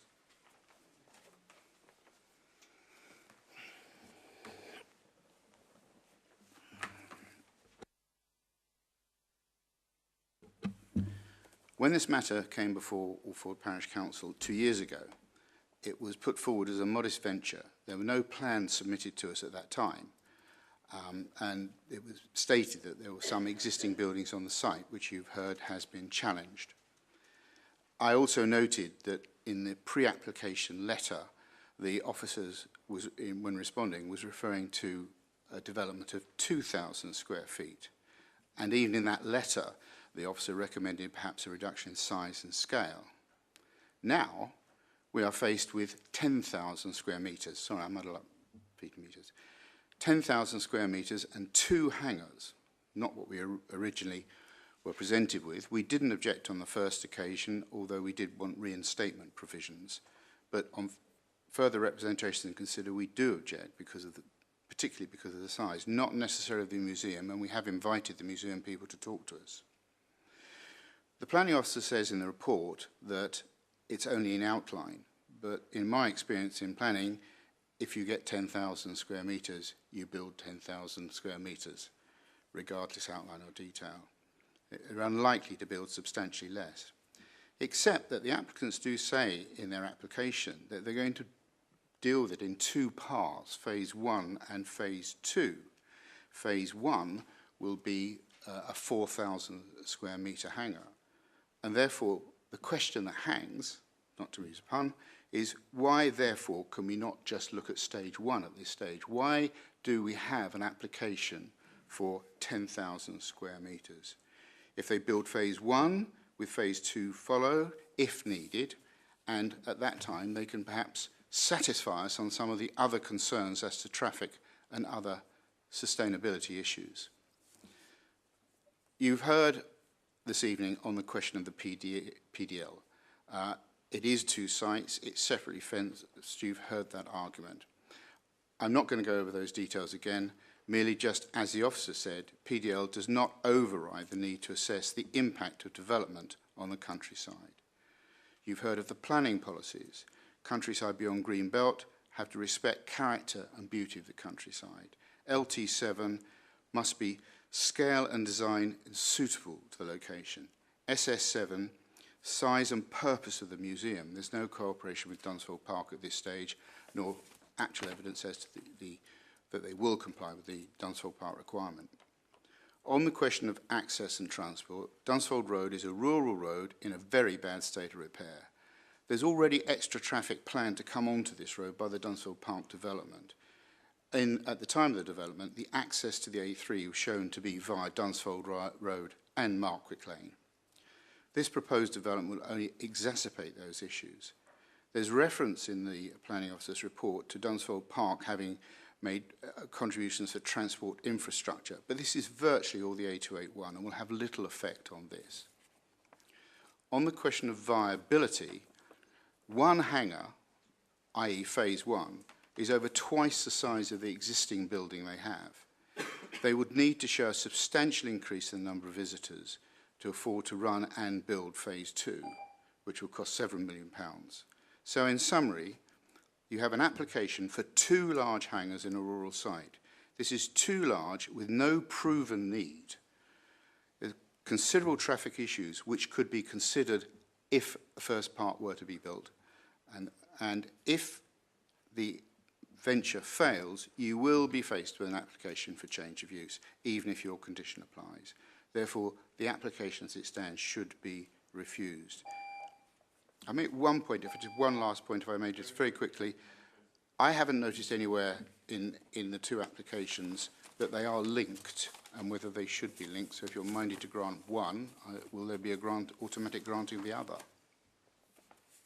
Thank you, Councillor Pidgeon.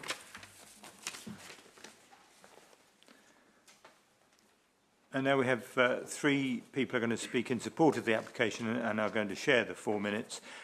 So I'll invite Andy Jenkinson, Kevin Hunt and David Warman to join us, please.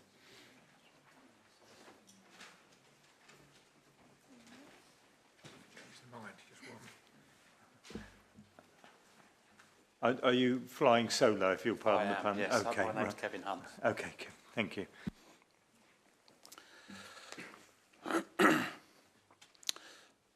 The Wings Museum is a registered charity which has operated for over 15 years.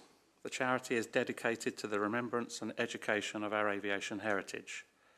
It currently operates a museum in West Sussex, open from March to October, 2 days a week. The current museum is very popular and visitor feedback is extremely positive. However, it is not suitable for the ongoing conservation of exhibits, is limited in size and has poor visitor facilities.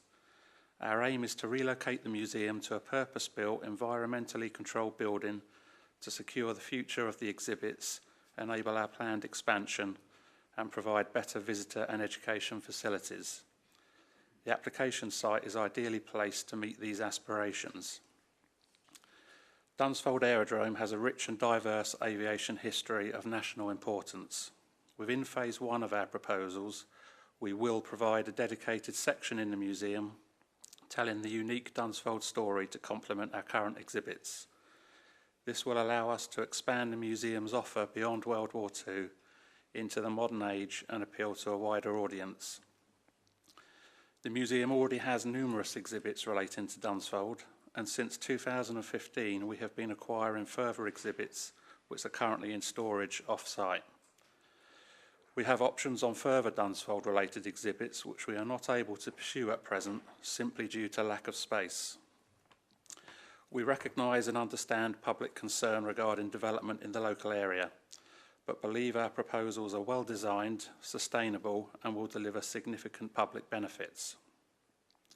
We believe the museum will be extremely popular and attract visitors and investment into the local area. The proposal will include a dedicated classroom which will allow us to expand on our current educational facilities and host further school visits.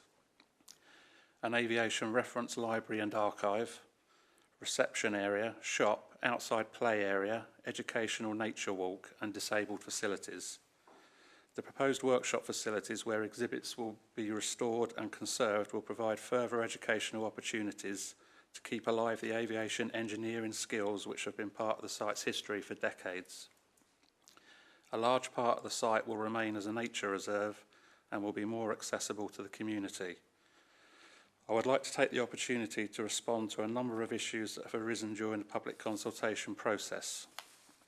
The proposed site was previously part of Dunsfold Aerodrome and housed the dispersal site and infrastructure, including hangars and buildings for the daily needs of an entire operational squadron. The entire application site was owned by the Air Ministry, and the easternmost part housed 2 air raid shelters and an ammunition store. The ammunition store is still on the site, as is an air raid shelter. At no point since has the site been used for agriculture. The proposed museum will be located on land owned by the charity, and we already have funding for construction of phase 1, including the Dunsfold story, all without mortgage or other loan. Therefore, even if current visitor numbers were to be maintained, the museum would be in a better financial position. In reality, the association with Dunsfold, the wider aviation appeal, and the improved visitor facilities will no doubt increase visitor numbers. The Wings Museum is not solely dependent on receipts from visitors, but operates on donations, legacies and other funding. We have full confidence in our business plan and that the museum will thrive and be successful. We would ask the members to support this unique and exciting application, which will be an asset to the borough as well as the wider area. Thank you. Thank you, Mr. Hunt.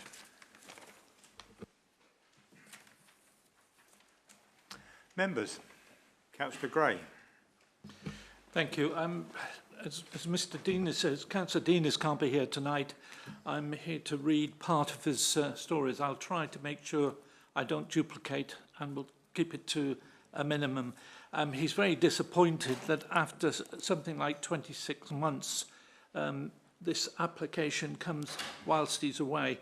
Point one, the page 97 states this application be delayed pending the decision of Dunsfold Park new settlement. It's a bit confusing as this is not actually it being done in conjunction with Dunsfold Park. It's a separate application for a museum. The previous developed land, we've heard comments about that, but there are very few pieces of concrete remaining. Most of it's overgrown.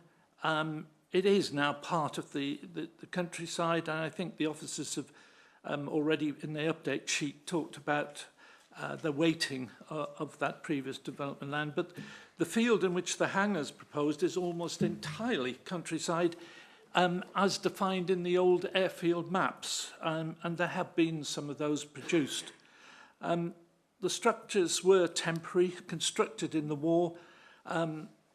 They were intended to be temporary, and that's just what they are now. There's two photographs on there, one of which is actually in the proposed nature park, and the other one is, in fact, it appears to be a field building and not necessarily part of the original airfield.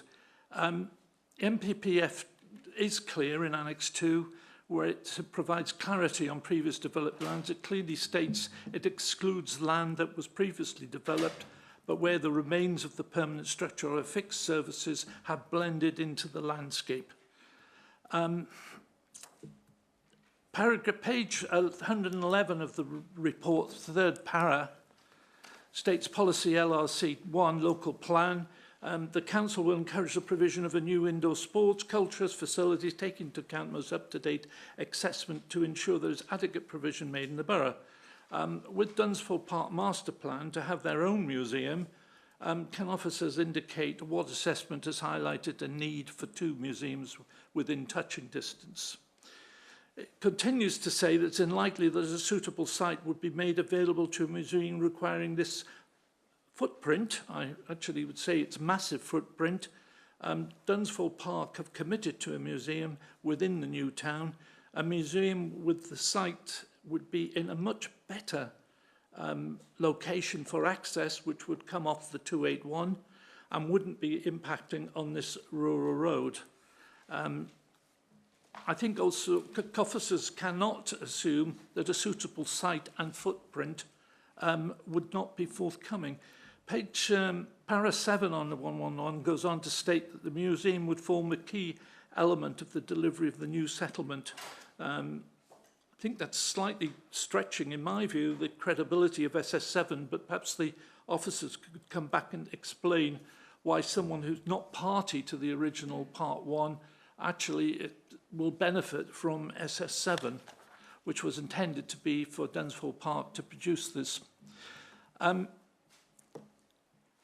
The last paragraph states that the museum has previously been considered Part 1. I'm not going to read that out again because that's a repeat. There are serious concerns over the viability and the size of this building. This is so large it will make Heathrow and Gatwick airports jealous, not my words, and will dwarf hangars on the Dunsfold aerodrome. When you view the illustrative visuals on page 100, and it's worth having a look at it, it's obvious it's not going to be appropriate for the countryside beyond the green belt, and it does harm the intrinsic beauty of the character. You saw on the plan that basically this building will be right next to Tickler's Heath, and we still haven't got clarification of the extent of Tickler's Heath. But there's all, in terms of traffic flow, that's still to be confirmed. But there will be buildings down in that part and residential buildings, and this will compete. Whereas if this was connected with the Dunsfold Park site, as we said, it would be taken away from that particularly difficult access. We talk about the viability, and I know it may not be directly planning, but credibility has got to have something to do with it. This is an enormous proposition, and I'm an accountant, and I look at that and say 50 parking spaces for something which has got an investment of many millions does actually give me a little bit of concern if it was assessed by me as a viability issue.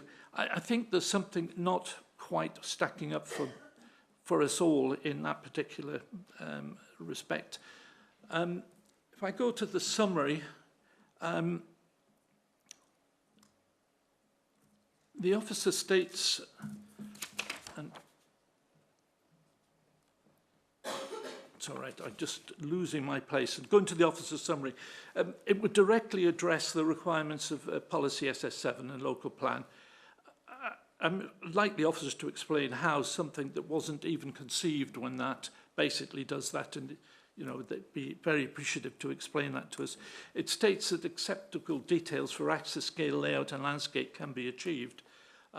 In my judgment, the report I've read shows many flaws, and the size and overbearing appearance and damage to the countryside is not justifiable at all when there are alternatives which meet the SS7 requirements. Minor adverse impacts on the countryside beyond the green belt will not be significant or outweighed by benefits in terms of enhancing the borough's cultural provision. That's also part of the officer's conclusion. I think the concern here is that we have got an operation which has got general World War II museum origins, and we certainly don't doubt the sincerity of the trustees.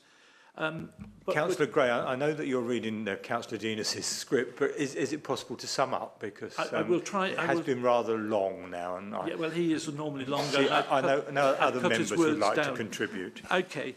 I think that what his summary is, it questions the weighting to previous development land. He questions whether this satisfies SS7. We do question the size of this. It actually is almost incredulous. 10,000 square metres was in fact the extension to Dunsfold Park industrial capacity that was approved some time ago, which increased Dunsfold Park by 25%. It's just putting it into context. So I think I'll read the last line. I cannot agree with the officer's conclusions on page 128 and 29. Thank you. Thank you, Councillor Gray. Councillor Townsend. Thank you. I would just like, and this is a massive construction, 10,000 square metres. It's certainly on the scale of bulk, and the impact on the visual impact from Dunsfold Road is going to be considerable, and on the landscape generally.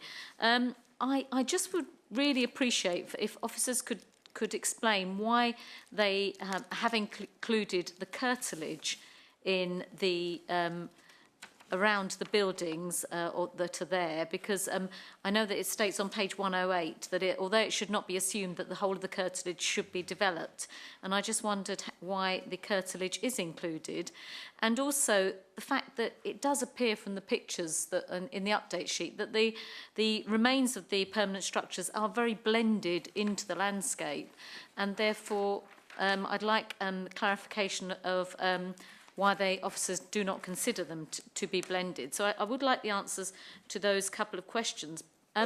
My other concern is, I know within SS7 that it says, you know, there should be a museum or land reserved on or adjoining the site for the provision of a museum. However, what really concerns me is that I know when all this went through and it was going through the local plan process, that it was very, very clear that that there should be a master plan for Dunsfold Park, and that all of these elements should come together to make this a really nice, vibrant, safe, connected community. And I know that the building on the master plan, well, the plan that was on there that shows, yes, that one there, that it's clear that there is a residential area adjacent to this. And my concern is that we are really missing out on creating a master plan for this site, because we're all of a sudden going to bung 10,000 square metres, maybe, in adjoining that site, which does affect the master plan. You know, SS7A, which is part of SS7, was to do with creating a place. We talk about place shaping, we talk about creating, you know, this vibrant community, and yet we're putting the cart before the horse and looking at putting a massive big building there before we've even considered the other areas. And I don't think that that does come into line with SS7. I think SS7 and SS7A were to do with creating a master plan, which did include the provision of a museum. So I'm concerned about the number of parking spaces, and it's already heard that it's going to be extremely popular. It will need the use of a car to get to and fro. They can't rely on the bus, the number 42, if that's the one that the Surrey Highways are relying on, because it doesn't run on a Sunday, the number 42. And on Saturdays, I think it's every 2 hours, the bus. So that's going to be a bit difficult to make it sustainable. So those are my points. But I would like clarification of the PDL and on that. Thank you very much. Thank you, officers. I think Councillor Gray had a few points that he would have liked clarification on as well. Thank you. Yes, I think one of the overriding questions which has come from both councillors is regarding policy SS7 and how this can relate to this site.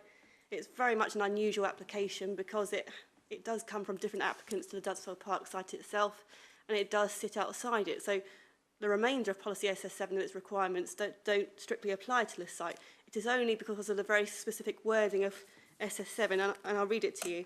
It does say that as part of the new settlement, the scheme should include land to be reserved on or adjoining the site for the provision of a museum reflecting the site's history as an aviation centre. Quite right to consider what the impacts are on the master plan of Dunsfold Park itself. Clearly that is in an early stage itself. This gives you some ideas obviously as to where the residential parts will go, and it is the start of a master plan, but as you'll be aware, that is a condition on the outline and it will need to take account of that. Clearly with both applications in an outline form, there are opportunities to respond to each other, but yes, absolutely, there will be impacts for when we look at the master plan for that as to what happens on this site. It would be a material planning consideration. Exactly the same applies if any other development comes forward on any other location outside the site, which could happen of different forms. So it is very much interpreting the policy as it reads that we are looking at that for this application. And it's very fair to say that if we had this application in without that link to Dunsfold Park itself, I think the recommendation is likely to be very different. And that particularly answers a lot of the weight that we're giving to previously developed land, I think is probably answered by that point. Turning to the question about the previously developed land, I think you spotted the relevant policy paragraph yourself on the report, but I'm just to read from page 108 and the definition of the MPPF 2018. It does say land which is or was occupied by a permanent structure, including the curtilage of the developed land. So that's where our starting point is, to look to see what is the existing site as it stands. Although it comes forward in two applications, it is one wider site in terms of how it's been used, and that's the evidence that we've got. However, very much officers are looking at the next question, which is how much of that land should be developed. It's certainly not our suggestion that all of it should be developed, and that's why a small part of it is. And I completely understand your points in terms of where the majority of the buildings appear to have been located. I'll just go to another plan at this point. So essentially, the museum is going near where this area here is, which I accept even if you take what is shown on this plan as where the previously developed land is, it is in the more empty part of that plan. So it is a question for you very much to answer as to, even if we take the whole site as PDL, is it in the right place? One of the benefits which I would highlight to you, turning back to the plan, is the proximity to the entrance to Tickness Heath. The sustainability of the location has very much been a very key consideration moving through this application. And this is one of the reasons this application hasn't been determined until we've known the outcome of the local plan in terms of SS7 and the outcome of the Dunsfold Park application. So actually, very much acknowledge your points in terms of the existing bus service on site, but consideration does need to be considered to the new settlement and the new transport improvements and bus services that would bring. Which brings me back to my point that the location of this site on this part of the site in the proximity to where that bus service would exit does have some merits from that perspective. However, very much it's a judgment for you to come to as to whether, given where it's positioned on site, that is likely to be an acceptable impact on the countryside or not, having regard to how it's been used previously. I think those were the two key points, but happy to follow up with any more. Thank you, Rachel. Very informative as ever. Councillor Goodridge. Thank you, Mr. Chairman. I have various concerns. Firstly, on policy SS7, that anticipated, I suppose, the applicant being someone Dunsfold Park putting this in, and we have a different applicant here. And the question I'm asking to myself is that if we grant this, or something like it, would there still be an obligation so far as Dunsfold, or the opportunity for Dunsfold Park to build another museum? I mean, because it's different ownership, Dunsfold Park could look at their own application and the policy and say, right, we've got to provide a museum, we'd like to provide a museum, and they put in their own museum, because I think one of the objectors did mention having two museums, and I just like that answered. The other I very much was sympathetic to Alfold Parish Council's view that, phase 1 and phase 2, we are dealing with both phases, phase 1 being at the front, by the look of it, and phase 2 being at the back. And it is mammoth, and I would prefer there to be in a phase 1 application on its own. We can then see how viable and how popular it is and how it affects the highways before considering phase 2. And therefore, I'm a bit uncomfortable when dealing with this thing on balance to be confronted with phases 1 and 2 in one fell swoop. The other matter is that we seem to have a contradiction as to whether this is a previous developed site. I mean, it seems to me it was, but that doesn't mean we've got to build on it, all or part. The other thing that I appreciate that the access is something which is going to be reserved, which is somewhat unusual in my view when you're dealing with an outline in principle that we haven't actually sorted out whether the Highway Authority would be happy with it. Although, reading the report, it seems that Highway have sort of expressed various views, but I'm slightly surprised that we have two entrances onto that road within a few yards of each other. And I would have, I'm no highway engineer, but I would have thought two entrances very close to each other on that road would be undesirable, but just a comment. So on balance at the moment, I'm generally more uncomfortable than comfortable. Thank you. Elizabeth, sorry. Chairman, before the moment is lost, if I could just pick up on one point which might help members. A couple of questions have come forward regarding could there be two museums in relation to Dunsfold? Excuse me, losing my voice. The intention of condition 5 is to try to draw the link such that it is, this is on the update sheet, between Dunsfold Park and the proposal. So the application doesn't propose to link itself to the new settlement, nor is there a proposed condition to say one shall not be developed without the other. And indeed, you'll recognise from the submission, there is no overt support or interest or connection from Dunsfold Park in this application. This is a standalone application. But the intention of condition 5 is to require, in order to comply with SS7, that this building needs to provide a museum use which reflects the aviation use of Dunsfold Park. So if this is to be the intended museum for the new settlement and Dunsfold Park are in favour of it, then this condition is capable of being complied with. If, however, Dunsfold Park have intentions to provide their own museum on the park, separate from this, I don't think this condition is capable of being complied with, because it cannot contain and present sufficiently, in my view, enough information to satisfy the council's policy that needs to be an aviation centre to reflect Dunsfold Park. So we think, as far as this proposal goes, that should clarify that if this, in your opinion as planning committee, is the appropriate location for the museum on the new settlement, that will ensure that is what it becomes. If, however, your concerns are, and I suspect from the debate that they're wider than just the principle, they are about the bulk and the massing and the likely impact on the countryside, and in which case you are minded to reject this, then in fact it throws it back to Dunsfold Park themselves to find, perhaps in your view, a more appropriate location for this development. So that's a lot of words, but I hope that helps. And I think it comes down to whether or not, given the broad provisions of SS7, whether you feel this is the appropriate location to meet the requirements of that policy.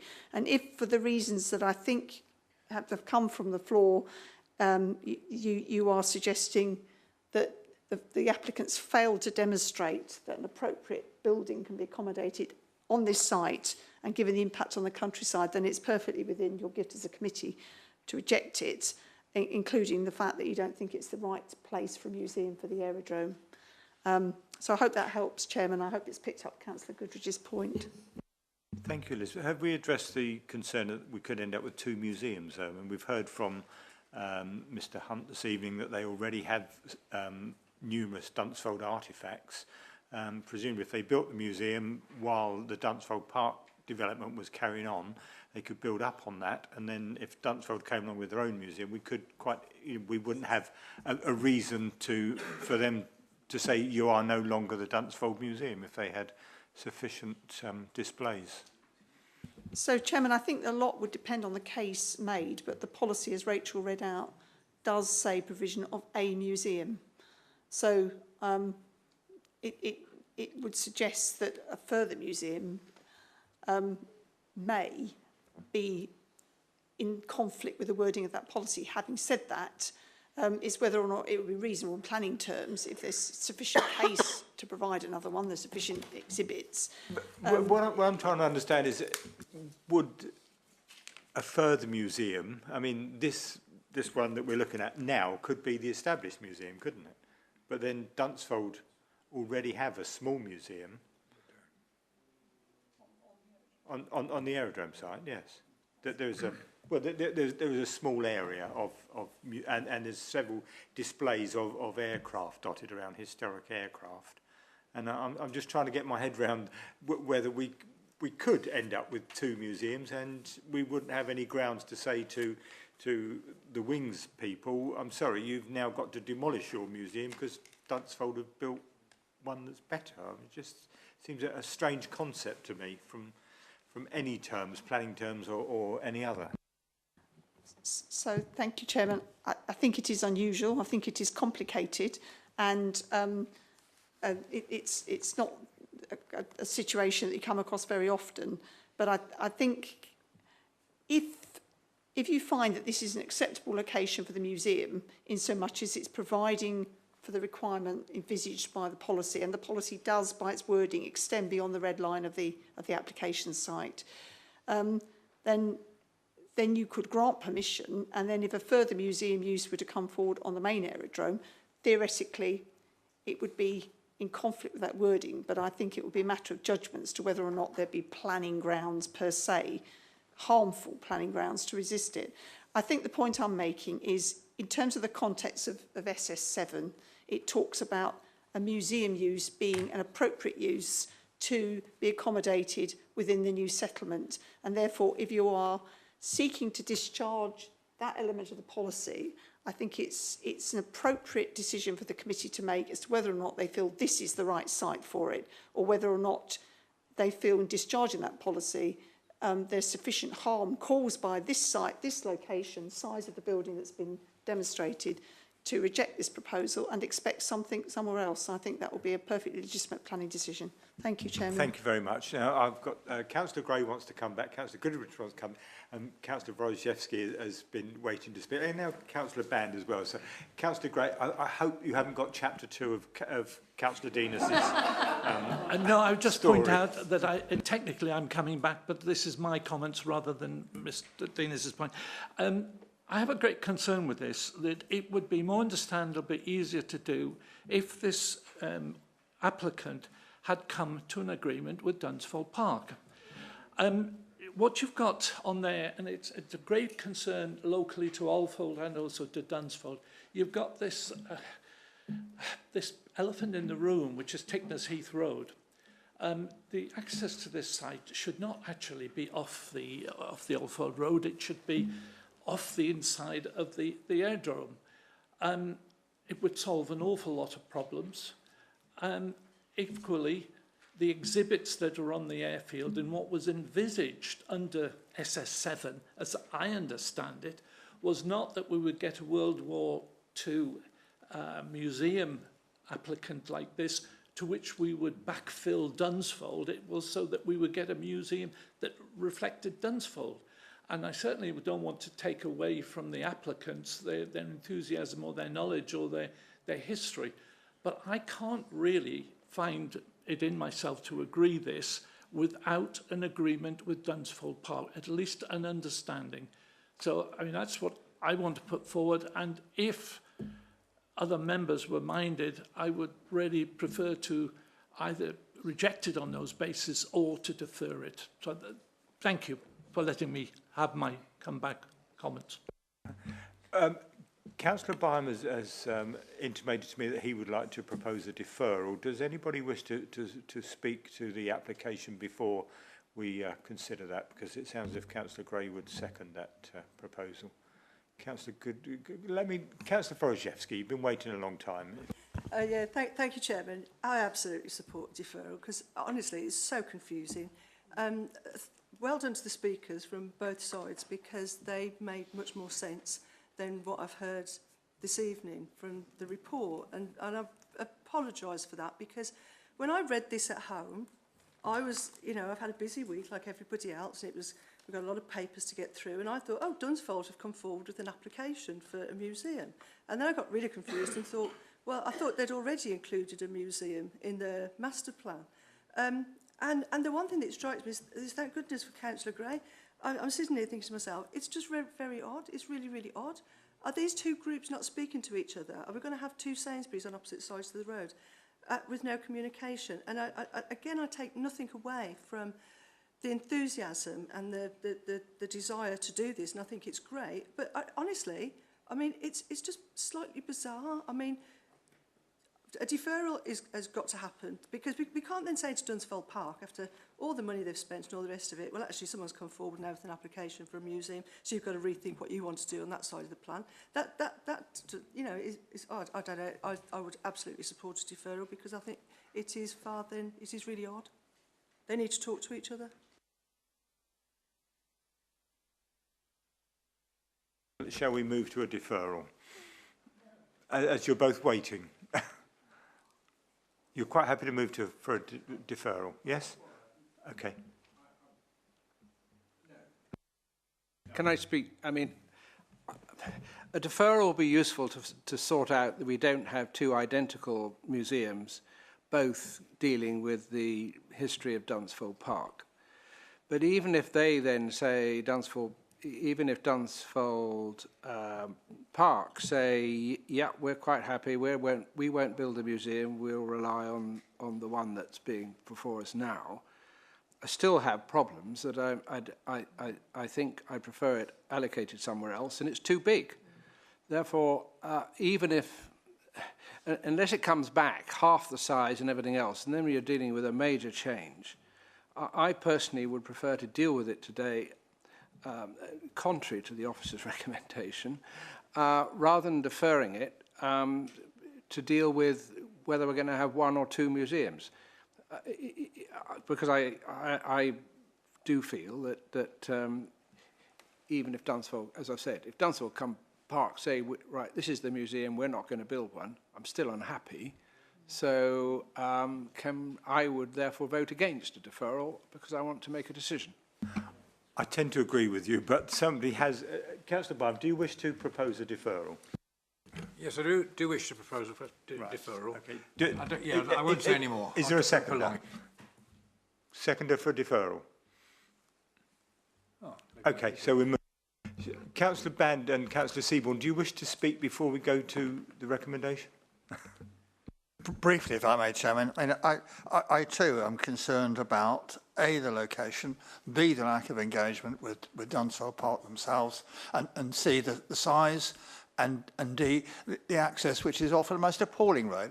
I mean, we always have this problem with County Council highway comments about the adequacy of the highways, but of all the roads getting access onto the area around the aerodrome, this has to be the worst. So it's an extraordinary place to actually propose a museum, particularly in context of the size of square meterage they think they need. And they probably do need to display aircraft undercover under proper conditions, these sort of size of buildings. So it seems to me it's in the wrong place. It hasn't got the right partners, and the access is appalling. So I too am minded to not go along with the officer's recommendation. Thank you. Councillor Seaborn, briefly, I trust. Yes, poor old Central have been sitting out there for 3/4 of an hour now, and we've got another two applications to consider. Understood. Yes, I'd just like to follow up on the traffic point that Councillor Band made. We got a fairly sloppy traffic or transport assessment with errors in it, which always leaves you in doubt. So I'd quite like to see that come back to us properly proofread and reliable, because once you've seen one, you start to wonder whether, once you've seen one error, you start to wonder how reliable the rest of it is.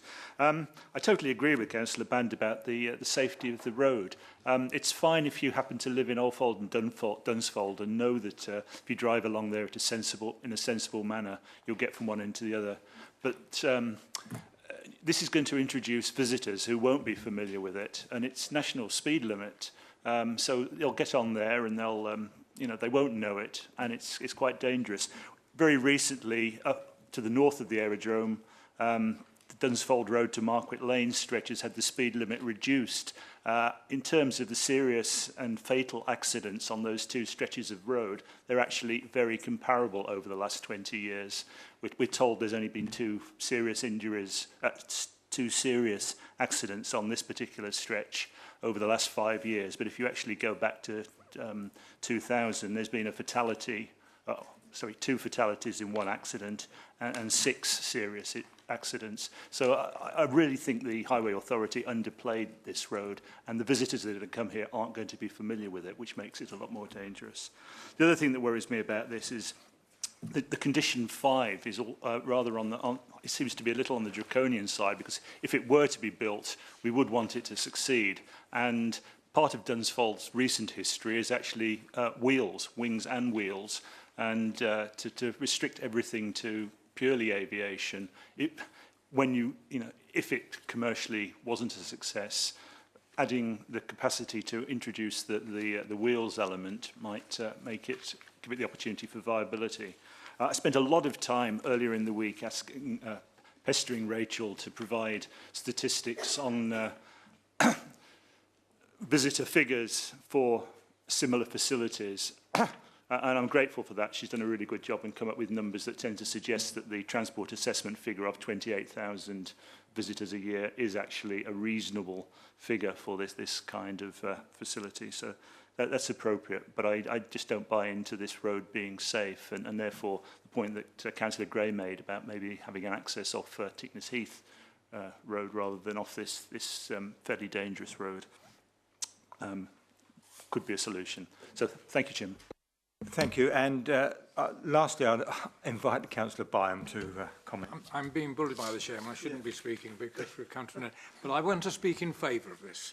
But I'm not going to take very long. First of all, you're looking at blister hangers. So you talk about large developments. Yes, it's got a large footprint, but it's a blister hanger. It clearly is. If you go back to the map of one of the older maps, it shows that the perimeter track was running very close to this, which suggests that very clearly that this was part of the airfield. In one of the maps, I think it actually says perimeter track on the map there.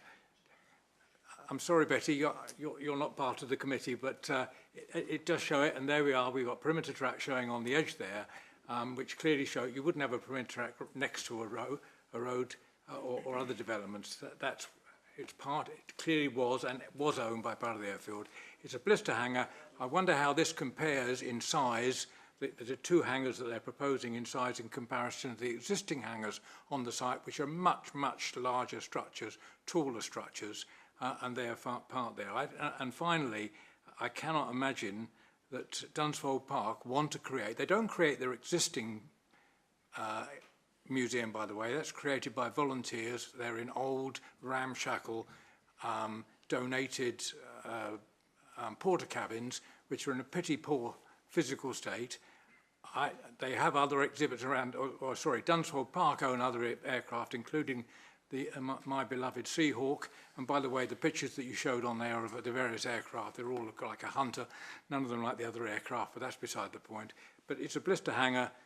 We did talk, I think, in the report, talking about possibility of a green roof, therefore to blend in. So I'm supportive of this, and I would have liked to have seen the possibility of the applicants and Dunsfold Park talking to each other. Perhaps they've already done it and they failed, and if that's the case, then I'm in the wrong. But nevertheless, I'm supportive.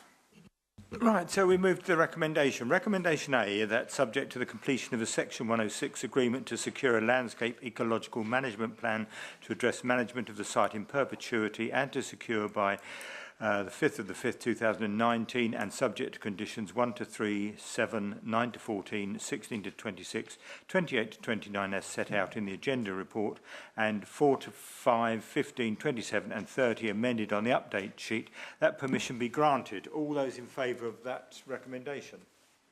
It's 1, Chairman. And those against, please. 11, Chairman. Right, so that can I have a proposal to refuse this application then, please?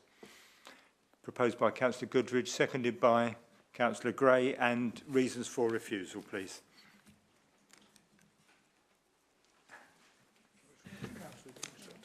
I think bulk scale. I suppose we can't raise highways, although we would be. I would be suspicious that well, let's figure. Highways, if you think it's useful, officers, but if it's not going to be useful, let's not. The uncertainty as to whether we'd have two museums, despite conditions being imposed, we would not wish to have the risk of two museums, and I think there is a risk. And any other matters that the officers could helpfully, I mean, they've been saying it's on balance, so presumably officers have got some pretty good reasons if the pendulum went a different way than the officers were recommending. Councillor Townsend. Can we include harm to the countryside? Can we also include that doesn't comply with SS7A, perhaps the master plan approach to the settlement of Dunsfold, because SS7 does actually say it should be part of the scheme, and it clearly is not. Can we also say anything about previously developed land? Personally, I don't feel that that it is all previously developed land, so whether or not that can be included at all. The visual impact as well, whether or not that's separate to the harm on the countryside. The impact on the area of ancient woodland, the something. I think Councillor Goodridge is telling me to be quiet now. Sorry. I think if you put too many in, you dilute the effectiveness of the objection. So I would rely on officers to put the ones that we are. I was just going to ask the officers to polish those. Yes. Rachel. Thank you very much, Chairman, and for the suggestions, councillors. Just to start with a point on highway safety. It has been carefully assessed by the County Highway Authority, so I would suggest it would be a risky ground to propose as a reason for refusal. However, what you could incorporate into your reason for refusal would be the impact of the additional traffic on the rural character of the road, so more linked to the tranquility aspect of the countryside, which does pick up on your other points as well. Just having a look at where we could incorporate a lot of the factors towards your conclusion are very much the previously developed land and your queries over let, I think, and also potential for potentially 2 museums and poor links to Dunsfold Park. I think what that all wraps up into is a insufficient justification for the harm to the countryside. So I suspect that the countryside and the visual harm is very much the element to focus on in terms of the reason for refusal. If you want to be even more clear in the definition, we could make it clear as perhaps part of an informative that you do not agree with the status of the land as a previously developed land, and that will almost just inform your reason for refusal. But I can certainly put you a suggestion in terms of a reason for refusal and take any suggestions on how that might be amended.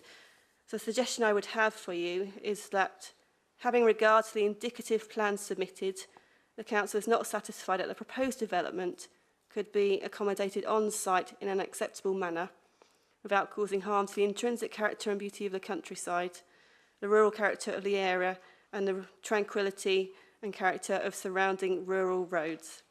The proposal would therefore conflict with policies RE1 and TD1 of the Local Plan 2018 Part 1 and retain policies D1 and D4 of the Local Plan 2002.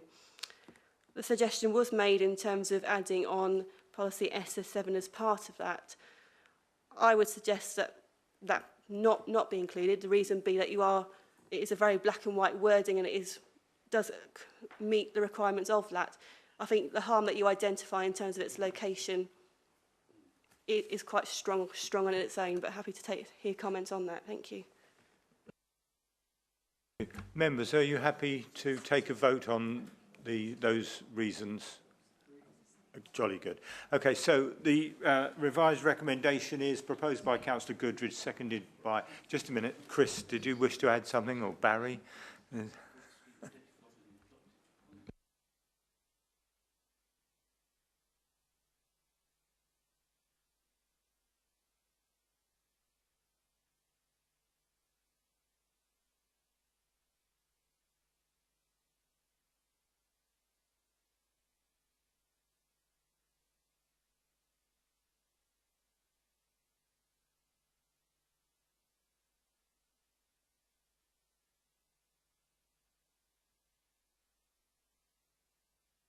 Yeah, Chairman, sorry, there's a little bit of officer discussion here, but I think to protect the council's position that this is being proposed in terms of meeting the requirement in SS7 to provide a museum, I think it's important that we do have a reason which indicates the fact that you have concluded you don't think it satisfactorily meets that requirement, and that then draws the parallel with the fact that you are expecting a different museum to come through the master plan in a more appropriate location. So my colleagues are quite right in saying this is a freestanding application, which isn't part of the master plan, but because of the wording of SS7 talking about finding a site adjacent to the aerodrome, I think there's a danger that if our reasons are then taken forward to appeal, we may be disadvantage that we hadn't pointed out that, as far as we're concerned, this isn't the museum envisaged by SS7. So it's a matter of judgment, but I would recommend you include one that references SS7. The revised recommends... Oh, that's it. They don't want to go home. They've got no home to go to, these officers. They actually sleep here, you know. So the revised recommendation... sorry, Rachel, do you... Sorry to drag it out, Chairman. Just shortly to add a suggested wording for a second reason for refusal to pick up on the SS7 point. And the suggested wording for that is, it has not been sufficiently demonstrated that a museum reflecting the site's aviation history could be provided on this site in accordance with policy SS7 of the Local Plan Part 1. Thank you. So the revised recommendation is that the application be refused for the conditions that we have discussed. All those in favour, please. It's 11, Chairman. And against? 1, Chairman. Thank you. So that revised recommendation is to refuse is approved, if that makes sense. So we move on to item B1, which is very closely linked to it, which is reference WA 2016/1976, land east of Benbow Lane, Dunsfold Road, Allfold, change of use from disused aerodrome to nature reserve as amended by layout plan and amplified by access plan. And again, Rachel, it's in your capable hands. Thank you very much, Chairman. I will avoid repeating too much the description on the status of the land and the photographs that you've already seen, so forgive me if I move slightly swiftly through this. Just a refresher, so we're looking at the land immediately west of the application site that we have just considered to the south of the aerodrome site. Here you'll see the aerial photograph again, the same photograph you've recently seen of the proposed nature reserve. The two photographs I showed you earlier regarding Benbow Lane, this provides sufficient space for a vehicle to pull off the road and be used for maintenance of the nature reserve. Latter side, there's no separate vehicular access proposed to the nature reserve or parking within the site. To turn through the proposal in more detail, clearly if the previous application had been permitted, there would be an opportunity to link through and utilise the same parking and access provided as part of that. However, in the position where we are, the proposal is purely for a nature reserve, which would be pedestrian access only, aside from a maintenance vehicle to access and manage the land. The proposal would include pathways, there would be pedestrian access through it. You'll see that there is a condition recommended which secures the details of the pathways to go through it. The recommendation is also subject of an ecological management plan to ensure that matters like public access do not comprise the fundamental principles of this proposal in terms of being beneficial to biodiversity and wildlife. Turning to the matters of determining issues for this application, matters of principal and technical opinion are principle of development, highway safety and parking, and biodiversity. Touch on these in a small amount of detail for you. The change of use of the land in principle is considered to be acceptable, and the introduction of a nature reserve is considered to be compatible with its rural surroundings and countryside location. In terms of highway safety and parking, it is a very low amount of visitors that's expected to the proposal, and as such, the county highway certainly are satisfied that no separate access or parking for visitors is required as part of it. Clearly also providing such is likely to attract perhaps more visitors than you might want to a nature reserve which is predominantly for wildlife. The matters of judgment in this case are the previously developed land. Clearly, whilst a sensitive point on the previous application, there are benefits here, and in the absence of any built form being proposed, of a lot less relevance to this application. The other impacts are the impact of the leisure use on the countryside beyond the greenbelt and visual impact, and the impacts on residential amenity.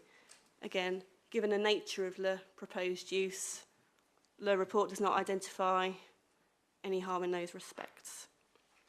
The recommendation is for approval, subject to conditions and the completion of a legal agreement, which will be to secure an ecological management plan. Thank you, Chairman. Thank you, Rachel. Members, I trust we're not going to have to speak about this too long and hard, but Councillor Gray. Can I ask members whether, well, officers of their opinion and my colleagues, as whether in view of our decision on the previous one, we should suggest this is deferred in fairness to the applicants. I'm confused that they aren't in some ways linked. But if we approve this as a separate, sounds a nice idea, maybe an highlight, there isn't any facilities associated with it, and it was intended that Site 1 would feed Site 2. So my recommendation would be that we defer it. I don't know how others feel. Thank you. Do I have a seconder for a deferral? No? Okay. No? Okay, sorry, Councillor Gray. Sorry, Councillor Townsend, are you second? No, sorry, Councillor Goodrich. Yes, I have no problem with it, save I'm not quite sure of people who do want to visit the place where they're going to if they come by car, where they're going to put their car. And therefore it is in effect linked because, I mean, I accept people will walk onto the site, but if I wanted to, from where I lived, go and see this habitat and walk round it, I'm not quite sure, bearing in mind that Dunsfold Park hasn't been sort of built out, how I'd get to it and where I would put my car, apart from blocking the road maybe and causing a natural slowdown of traffic. The question, really. Councillor Townsend. Thank you. I'm a little bit concerned about the change of usage on this land. There is, on page 152, it says that there is accompanied by an ecological appraisal, and this highlights the need to relocate reptiles, etc. My concern that it's already got its natural nature on there, and that at the moment it's looking at a shared access with the previous application, so that doesn't any longer exist. Money, or in order to provide this, obviously it needs some kind of money put into it. It's now unclear in my mind where that's going to come from, and I feel that there's really now, without the previous application, a lack of detail and a lack of, as Councillor Goodridge said about parking and things, that is no longer there. So for me, this doesn't stand on its own as an application, I'm afraid, the change of usage, I'd be concerned that we were changing the nature of the land in order that structures could potentially be put on there, and I don't think that I could agree that at this stage, but I seek clarification and advice perhaps from officers. Thank you. Rachel, you'd like to comment? Yeah, thank you. Just to assist in that slightly, in terms of whilst there is an area here which you do rightly refer to as an access, the application is not for an access, so in standalone terms, we do have to treat it as a site without any sort of vehicular access to it. It would only be pedestrian. So yes, for anyone to travel by vehicle, it would require parking on the road or in or pulling off in a very small lay-by, which is there at Benbow Lane, which you're only talking one vehicle probably to fit in that space. So if members do feel that an absence of car parking is harmful, I would suggest that would need to be a reason for refusal in terms of failing to comply with insufficient car parking to comply with our standards. And the reason for that is because of the wording of the application.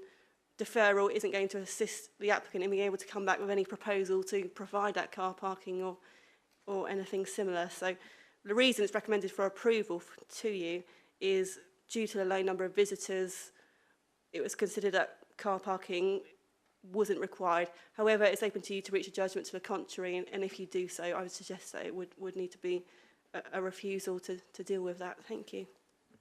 Actually, sorry, Trevor, just one more point. You did ask a question about structures on the site as well. The permission is only for a change of use, so anything beyond sort of a signpost and bench, which you might control through the management plan, would require permission in its own right. So, thank you. Councillor Band.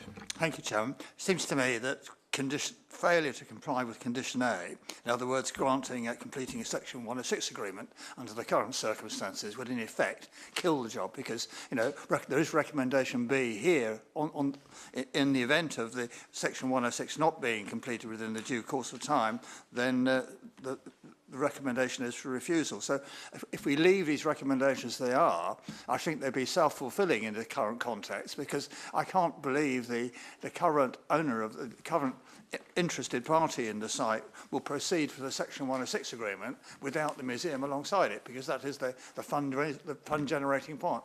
So I would suggest if we just take them as they are, it will naturally sort itself out. Thank you, Chairman.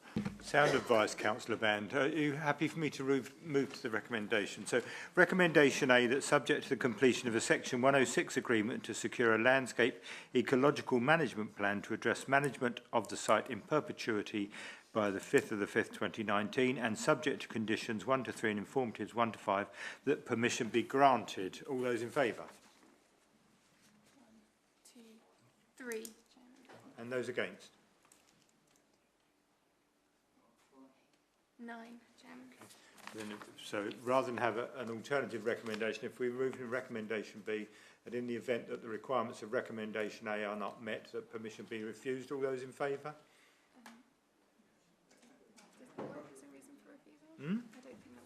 It doesn't that work as a reason for a refusal? Well, go on, Rachel, help us out. Thank you, Chairman.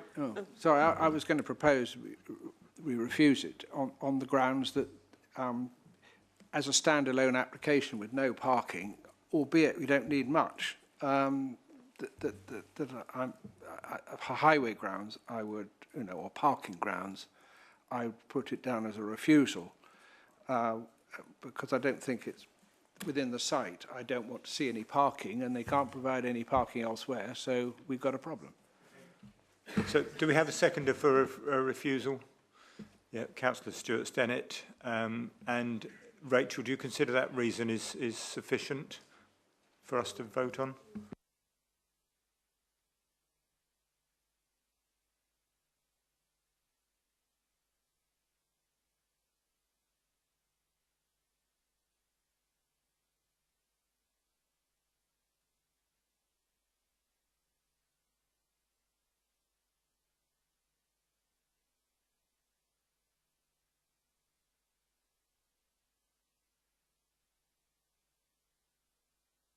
Thank you. Apologies for the delay.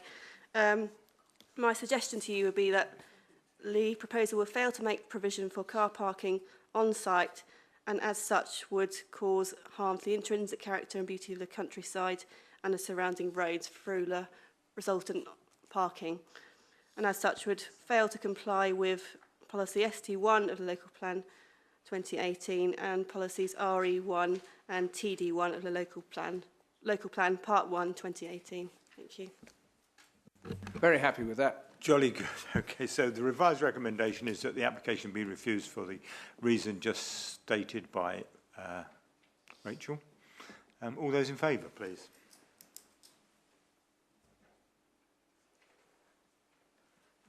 Yes. And against? 1. And abstention? 1. In which case I miscounted. It was 10-1. Okay. Sorry. So in that case, that recommendation to refuse is carried. Right.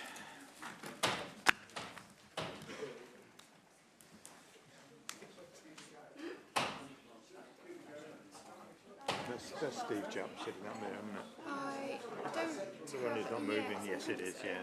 I don't think the lady's Steve Jump. I don't think so.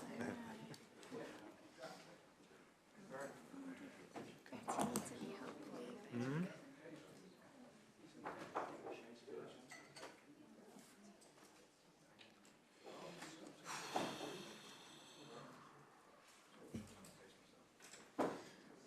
We're going to have lots of discussion on your Bramley, are we, or not?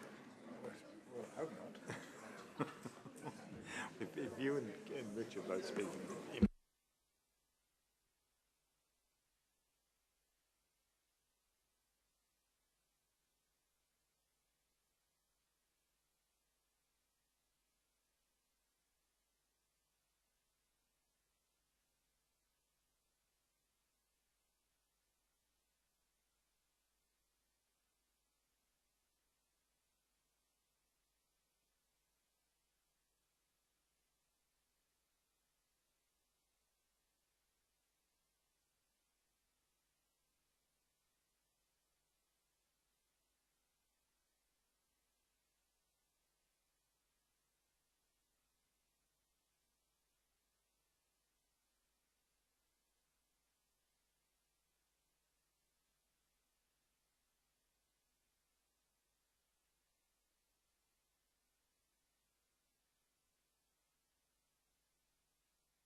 Right, so item B2, WA 2018/1236, land at MJ Coleman and Sons Limited, Park Drive, Bramley.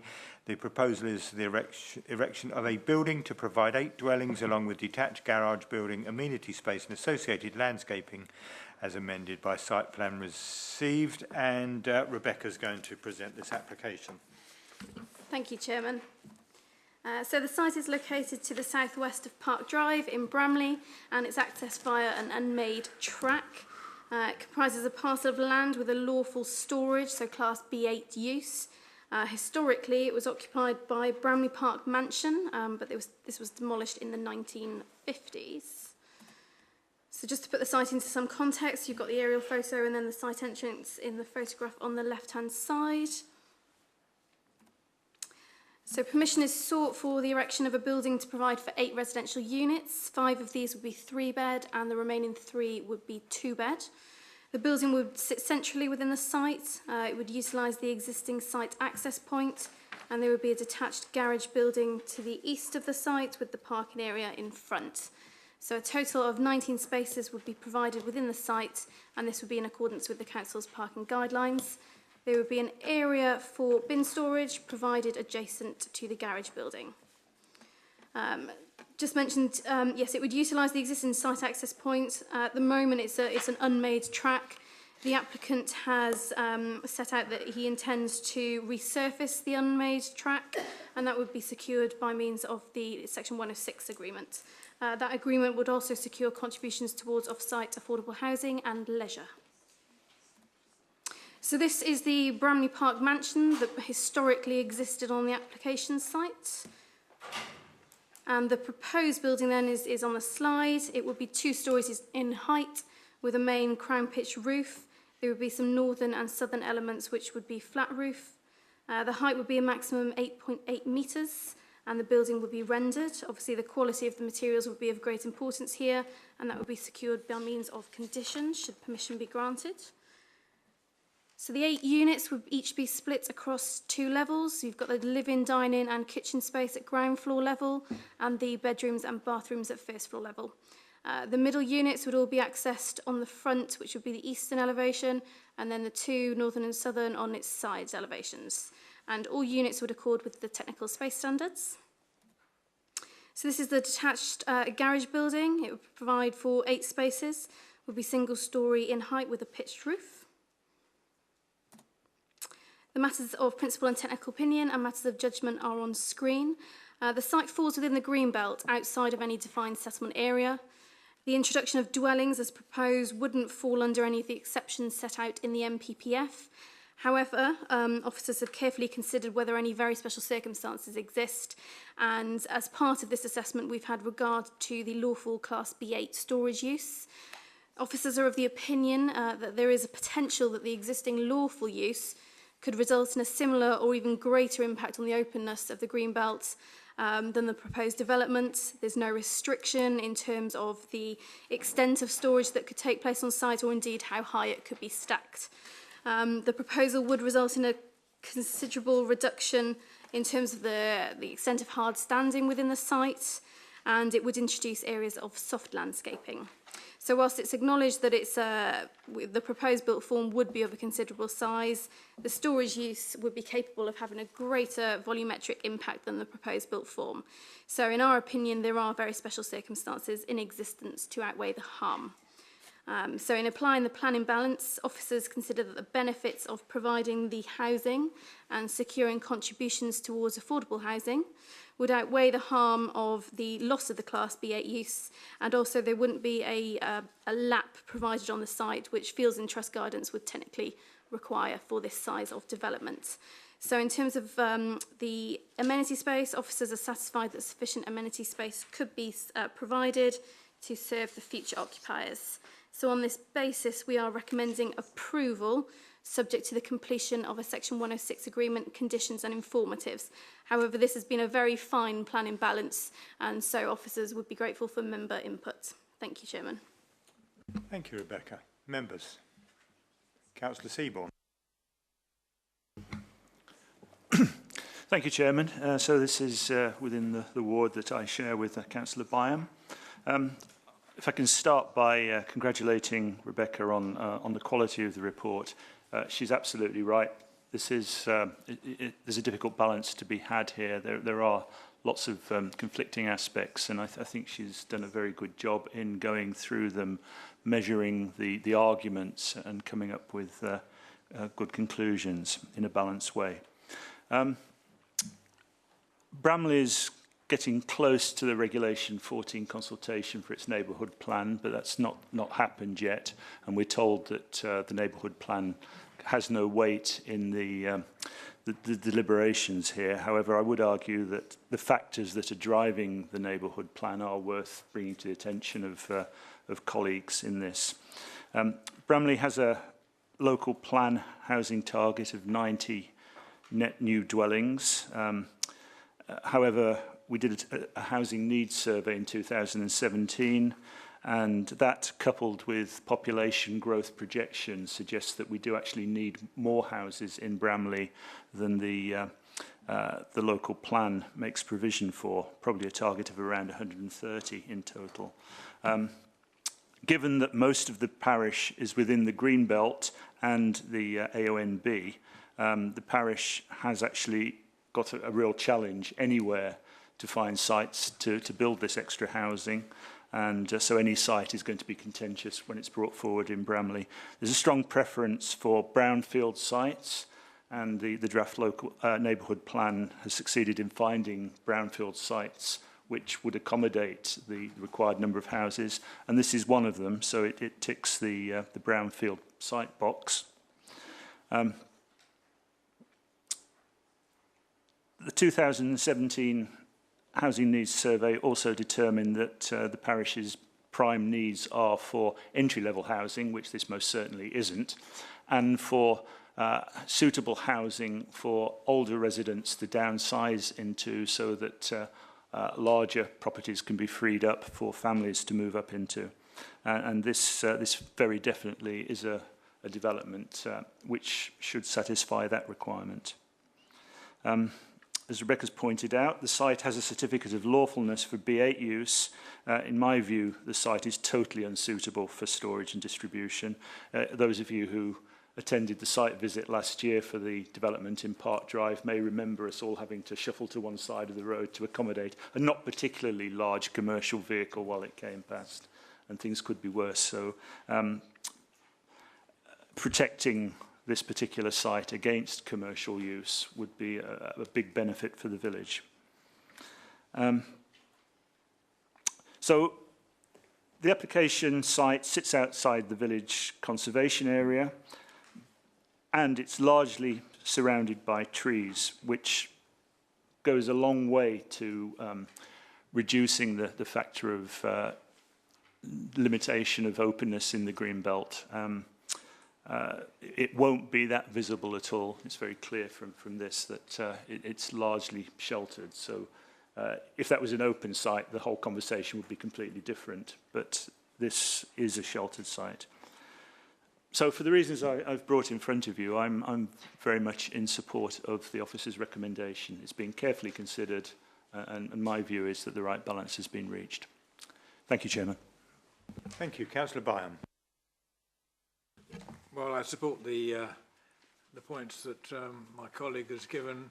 It's clearly a site which has potential for misuse, as far as I'm concerned, in terms of its commercial use in the future. It's got a B8 usage now. The actual land on there is actually built up quite dramatically by all of the tiles that were broken up by and deposited around by Coleman's, and then later on became their new owner of Coleman's, etc., used the site for barriers. But it could be used, and I understand there has been interest from it for builders, merchants to work from there. But there's a range of different things. So it's supported by the parish council. There's very little of any opposition from the village itself. It's seen to be a good use of a site, and improvement of that access road coincidentally will be extremely popular. It actually happens to be the route that the bonfire procession goes on to get onto the bonfire field each November. And at the moment you can fall down quite big craters where the road has been just disappeared through the heavy vehicles that have been going down there. So I'm supportive of this. Thank you. Councillor Goodrich. Yeah, I'm happy with the development in principle, in accordance with the Bramley members' view. The only comment I wanted to make was when one looks on page 174 to the original building, and under the photograph it says the current proposal would feature architectural detailing that would be reflective of Bramley Park, and then you turn to page 160 and look at the design. I slightly question what marvellous features of this house have been put into the current proposal. It hasn't got to be a pastiche of what was there before, but I'm slightly disappointed in the design, where it looks a bit like a set of barracks.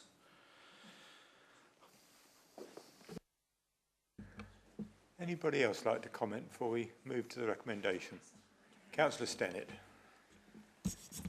I'm very much in agreement with what my fellow colleagues said about the design. I think it's good that the local people want it, but I think a bit more thought could have gone into the design of it. I said worse than a barracks. I said it looked a bit like a prison, actually, out at Send. But there you go, I'm sorry. I will support the officers, but I think a bit of imagination could have been shown. Thank you. Okay, Rebecca, do you wish to comment? Sorry, not on the design, members, but rather we've just had a discussion and we think this would need to be referred to the Secretary of State. So that's just something to pick up in terms of the recommendation. If we can just get in there, that it would be...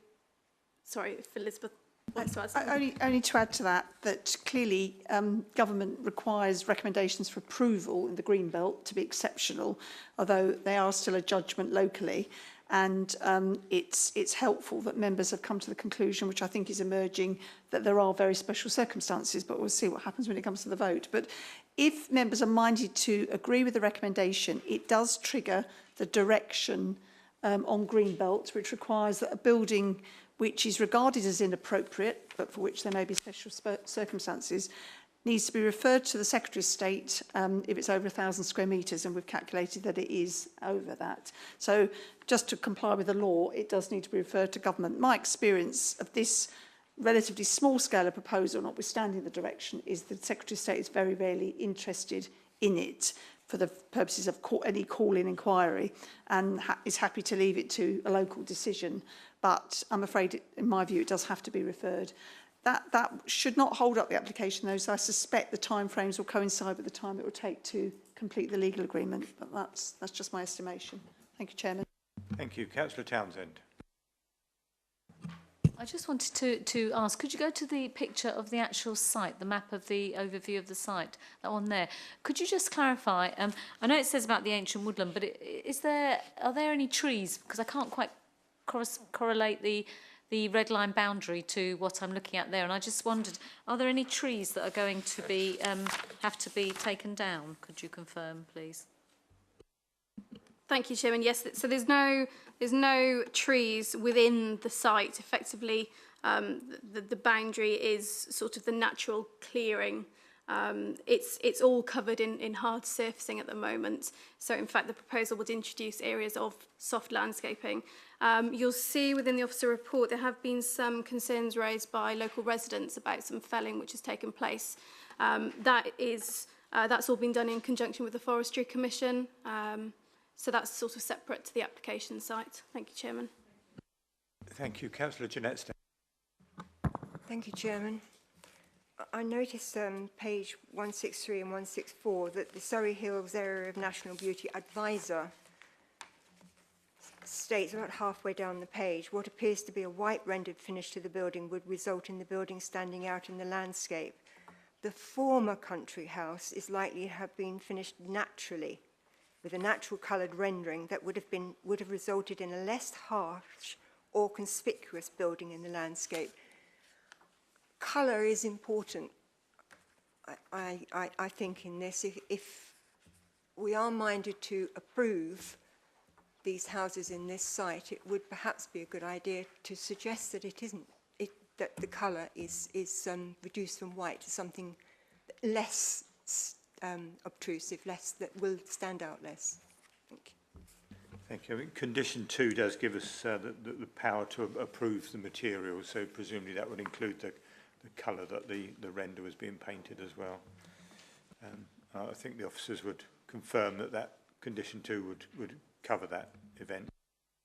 Yes, thank you, Chairman. Yes, so condition 2 allows for the submission of materials. If members have a particular preference with regard to colour, it could be something that we could impose via informative. If they feel strongly about a particular colour, we could put that to the applicant prior to discharging condition. Thank you, Chairman. I think we could leave that to the officers' good taste, couldn't we? Yes.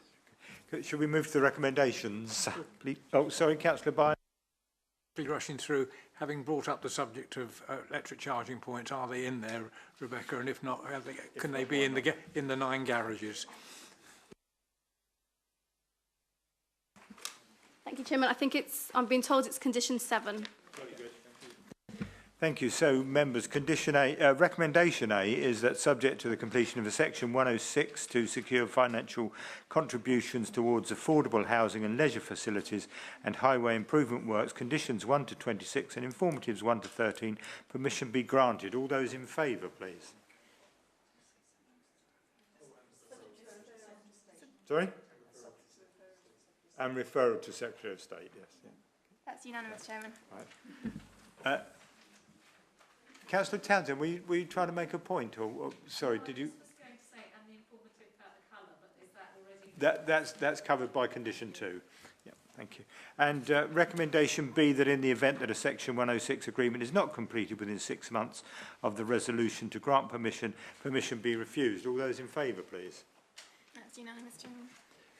Charlie, thank you. So both those recommendations are confirmed. Now, members, I have to ask you a recommendation on top of page 6 of your agenda regarding the exclusion of press and public. Do I have your agreement to? Thank you. So, member of the public, because I see that Steve Jupp is up there and he's allowed to stay.